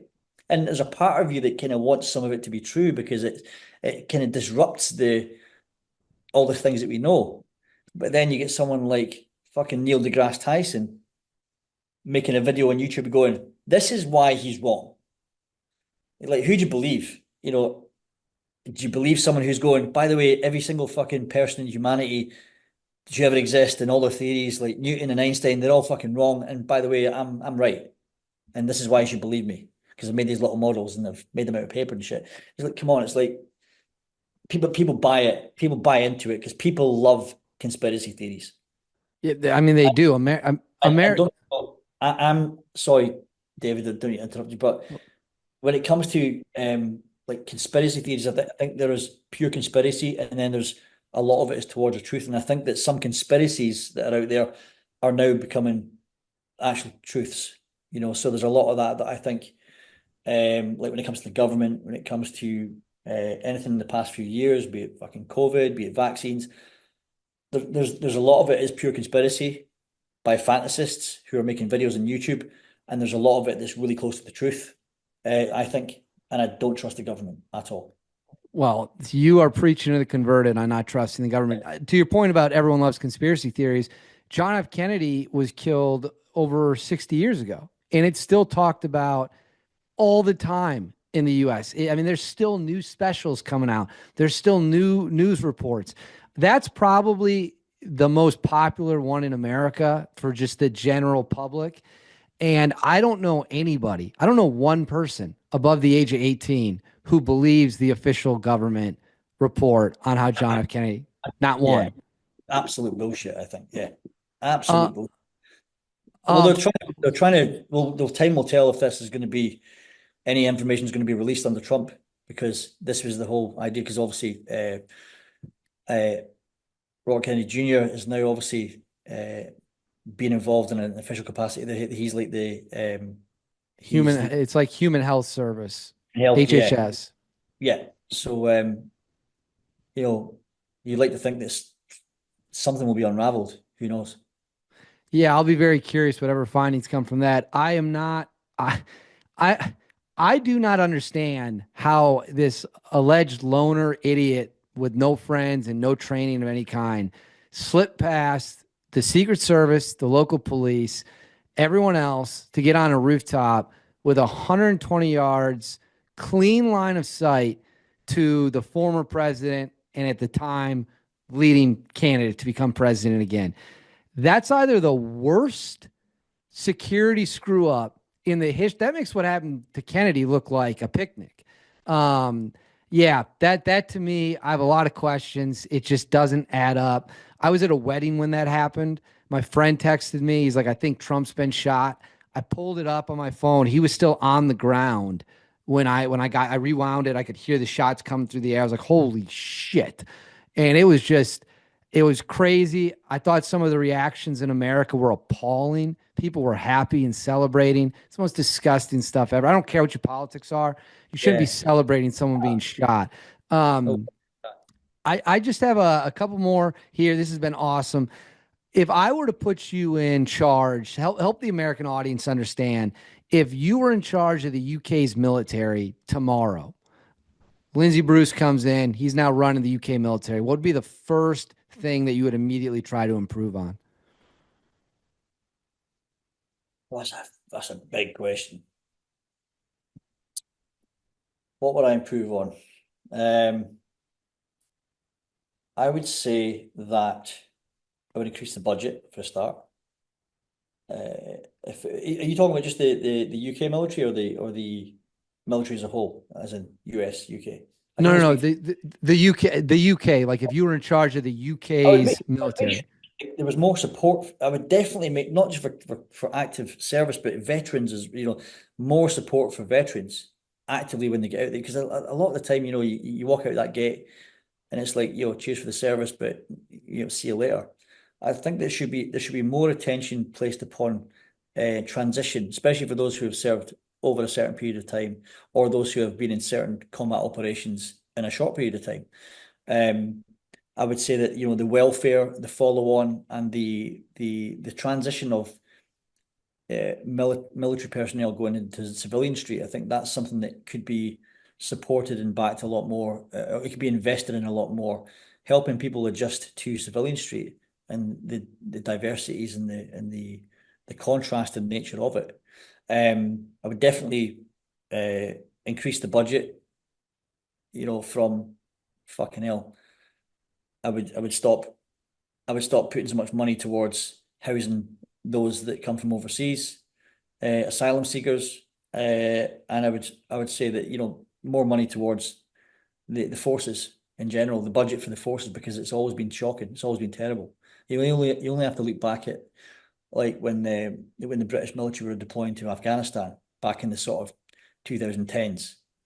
Um, there was horrific images of, like, military non-armored Land Rovers with fucking uh, body armor plates from a chest rig, sort of attached to the side of Land Rovers, because they couldn't afford armored vehicles. They didn't have the budget to buy armored vehicles. It's fucking shocking. So the budget's always been terrible, for the British military. So the budget would be improved. The welfare system would be improved for sure, and that of the transition of people leaving the military going into civilian street a better crossover package, definitely. I think that's a great, great answer. I've never heard that they were using like plates from a chest carrier to Yeah. that's I I would feel remember, very though, safe. I remember back in the infantry, this is like fucking seems bizarre. I remember back in the infantry, we would get what we used to call it diffies and exchanges. So diffies being deficient. So if you were deficient in a piece of kit or you had to exchange something that was worn out, you would go up to the quartermaster's building, and it would happen every so often. Okay, guys, there's diffies and exchanges happening. So be there at 1 o'clock in the afternoon. Take what you need to exchange and report what you need to be replacing for deficiencies. And sometimes you'd be charged for something if you lost it or not. And you'd go up there, you'd be lining up in your platoon, and the platoon sergeant would say, right, we've got X amount of fucking pairs of combat trousers, and we've got 2 pairs of gloves. And it was just like there was so much shortage of everything. You couldn't just go, yeah, I need some more of these and get it. It'd be like, right, I've got X amount of fucking combat jackets, combat trousers, X amount of pairs of boots. If we didn't have enough or in your size, you didn't get it. So you'd have to just keep going with what you had. There was never a guarantee you would get the kit that you needed. Thankfully, going to the special forces, that wasn't so much of an issue. There was a better budget. You get the kit that you need pretty much anytime you want, really. But it took getting to the special forces, the top tier of the British Army, to make that happen. And even still, the equipment we had wasn't the best either. We still had very old kit for a long, long time. Fucking hell, 2003, the Iraq War, we went over the border in Pink Panther Land Rovers. They were old as shit, breaking down all the time. We had to take, we were the first operational Sabre squadron to ever take a REME mechanic, which is the Royal Electrical and Mechanical Engineers, the corps that's in the military that looks after all that sort of logistics, or the mechanical side of things. We took a mechanic with us who ended up becoming like a legend in his own life, because he was attached to a Sabre squadron operationally, because the vehicles were that old that we needed a mechanic with us because they were fucking breaking down all the time. And that was the SAS in 2003. Fucking hell, that was because of budget. Thankfully those vehicles were replaced in due course. But when you look at the magnitude of how bad that is, apparently the best special forces unit in the world are deploying operationally to war with vehicles that are like fucking 50 years old. Is it true that one of the things foreign militaries get a little surprised by the U.S. is like everyone having night vision in a war zone as an American soldier is pretty common. It's certainly 100% common if you're in the Rangers or Delta, SEAL Team 6. Like they all get night vision. But that's not the case in most militaries. Is that correct? Like getting night vision is not like considered normal. It's a luxury, right? In the when I was in the infantry, you did get a night sight on your weapon, but certainly didn't get night vision goggles. Special forces, not everyone got night vision goggles until maybe a bit later on. I would say certain operations you would get, everyone would have night vision goggles eventually. But when I first joined, no, it wasn't like something that you get issued. There'd be a couple of pairs in a patrol, whatever. But it was like you get them when you need them, but you don't have your own pair. That's interesting. That's fascinating to me. Yeah, maybe different now. Yeah, and I don't know. I know that even in '03 I'm sorry, '01 when the US went into Afghanistan, they were bringing support elements with them, and all those guys had night visions. They had like it was either the old dual tubes or there's one where it's one tube and there's like two eyes, but it Yeah. comes out of one, like the real old shit. One thing Melvyn Downes told me that really shocked him, budget-wise difference. He came to America to do some training, and he said he couldn't believe the food portions that the soldiers were served on base. He said they went to one base, I think it was in Washington, and they're putting steaks and eggs on plates, and they're just getting second Yeah. and third helpings. It was just like there was no end. And he was like, that's not how you get served at a UK military base. It's not an all-you-can-eat steak and No, burger no. buffet. Yeah, I mean, I watched a physical assault happening in the past with a chef that was the famous quote. or the infamous quote that was always used in the British Army when it come to the hot plate, was that you'd have one of the chefs would be like one choice.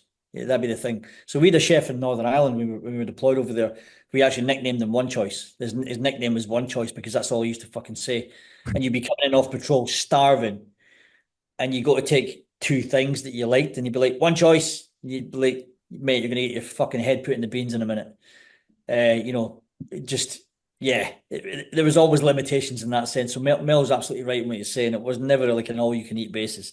But at the same time, like I remember when we were in Iraq, like with the squadron, when we were based there in the permanent building we had, uh, the food was fucking unbelievable. Like that was British Army. We had our own chef, like British Army chef, and he really looked after us. Like the food was unbelievable. It was like we ate like kings actually.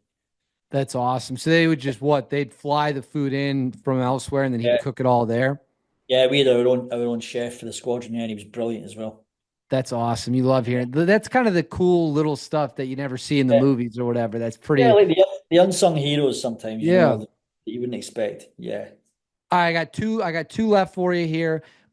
Same idea, but instead of being in charge of the UK's military, you're now the prime minister. What would be the first change you would make? Look after the elderly, because that's something that our fucking horrendous Prime Minister Starmer, who I hope gets fucking booted out ASAP, he's a wanker. Um, he's cut the budget for, heating allowance for pensioners. There's a lot of pensioners in the UK at the moment. This winter will be freezing to death because they can't afford to heat their houses, and he's made cuts on the budget to look after those elderly people, whilst at the same time housing illegal immigrants.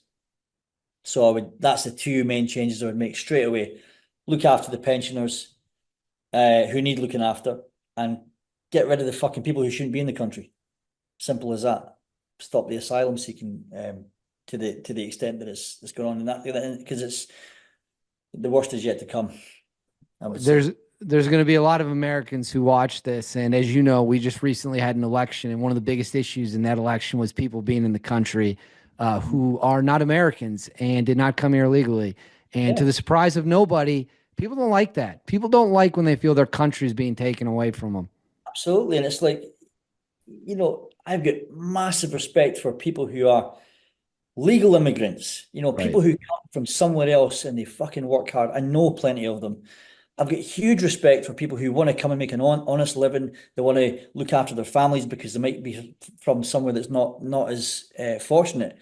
I support that. I think those people should be looked after.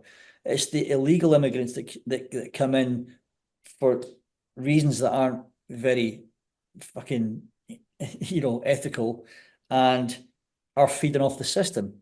And then at the same time, there are veterans on the street, homeless. There are people on the street, homeless people in general.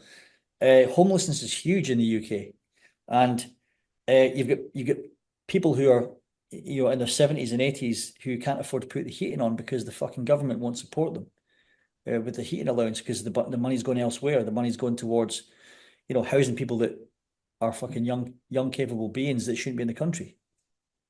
Yeah, I think the biggest concern on that issue here in the U.S. is I don't know if it's a money related issue. I think it's more we don't know. The estimates are 15 million people came in the last couple of years. We don't know who they are, where they went. You see all these reports. They caught this person coming across the border that's a known terrorist. Okay, well, if you caught that guy, how many didn't you catch? And Yeah, so you just can't, you either have a country or you don't. And a country has to have borders. I totally agree with you on legal immigrants who come here and work hard and want to be a better part of society. More power to them. Don't have any issue with that. But there's a right way to do it and there's a wrong way to do it. absolutely. And you can't tolerate the wrong way. All right, last question. Lindsay, this interview has been every bit as entertaining as the first one, maybe even more entertaining. Right when I introduced you, we talked about pushing to get the most potential out of people. Could you talk to us about what you're doing now, how people can find you, and what the goal and motivation is of you pushing people to hit their max potential? So it's a mixture. There is a bit of a spectrum here. So, some people who I come into contact with, and I do predominantly work with men over 40 market, because the program that I run is called the Modern Warrior Project, and it's essentially to help men empower themselves. So help empower men to empower themselves to live better lives in a more fulfilling sense.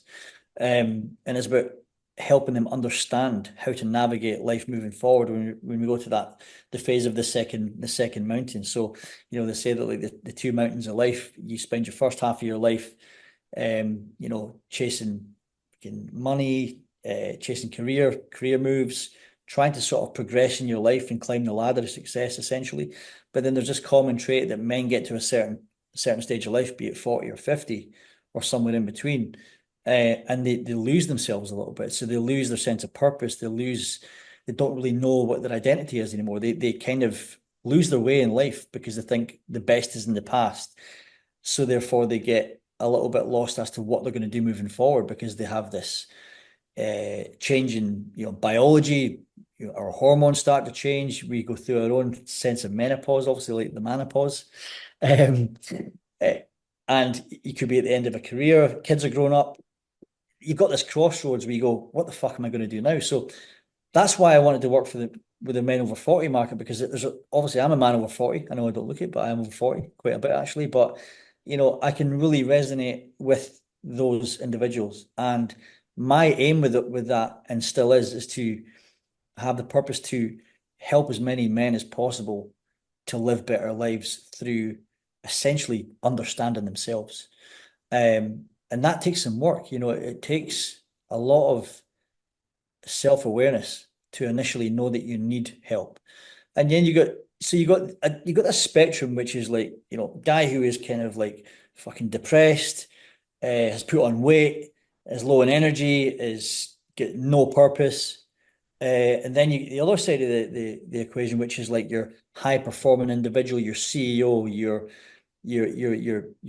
your successful, when it comes to like career success and whatnot, who have kind of lost the drive for anything else, because they know they've done well, but they feel like they've got so much more. So it's like, how can I get that extra 10% out of myself that I know I'm capable of?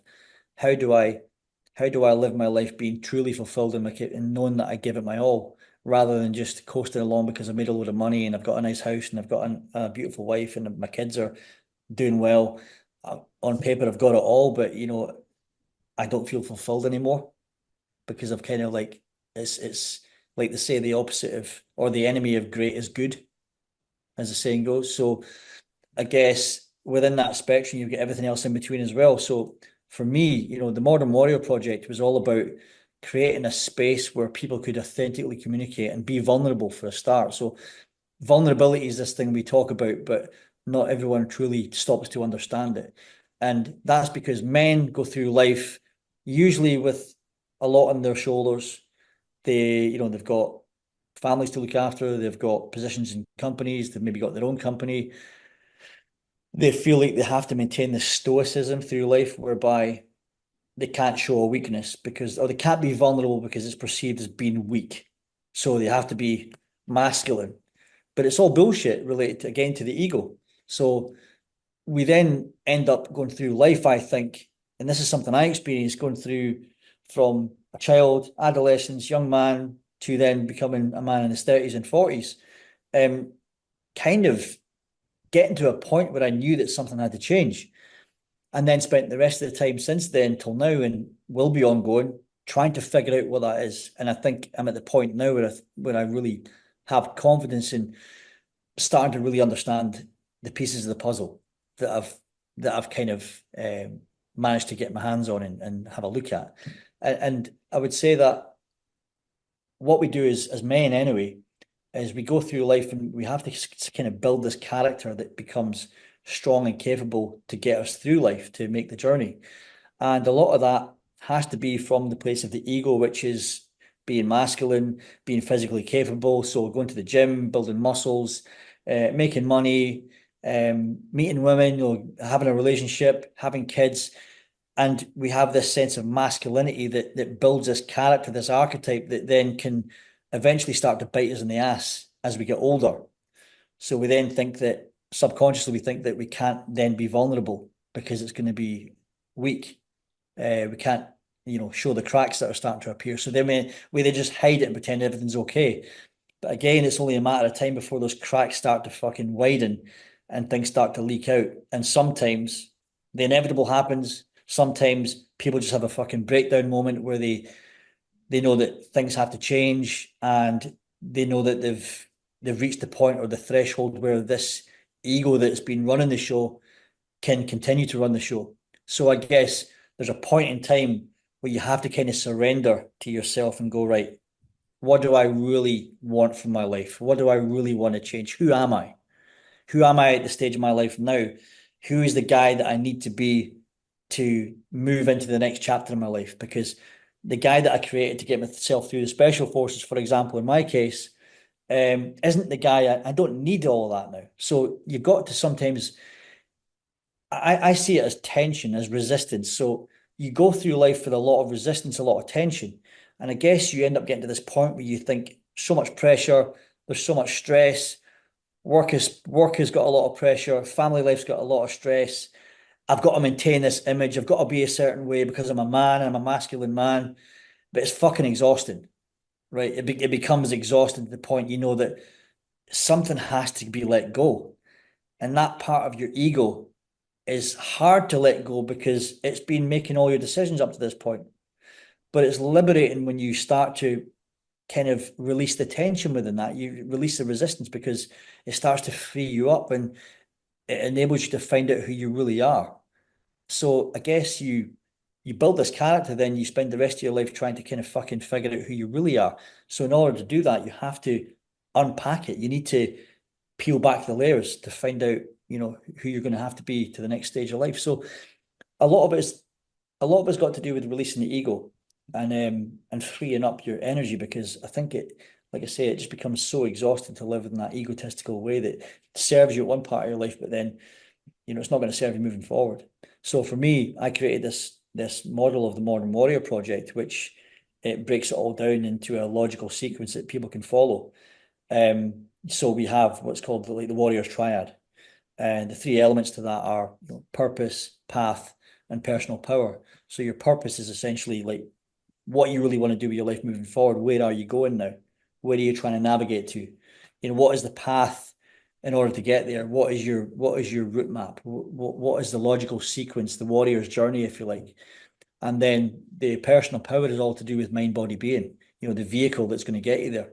So resilient, robust, self-aware mindset, as well as being physically capable. So it's okay to still have that masculine side, which is dictated in my program as the warrior and the sage. You need a bit of both. So if you think about going through normal life, you live in this part here, but you have to upregulate your nervous system in some ways, but you have to also downregulate. So I came up with this theory of like the warrior and the sage, and you need to exercise both of them.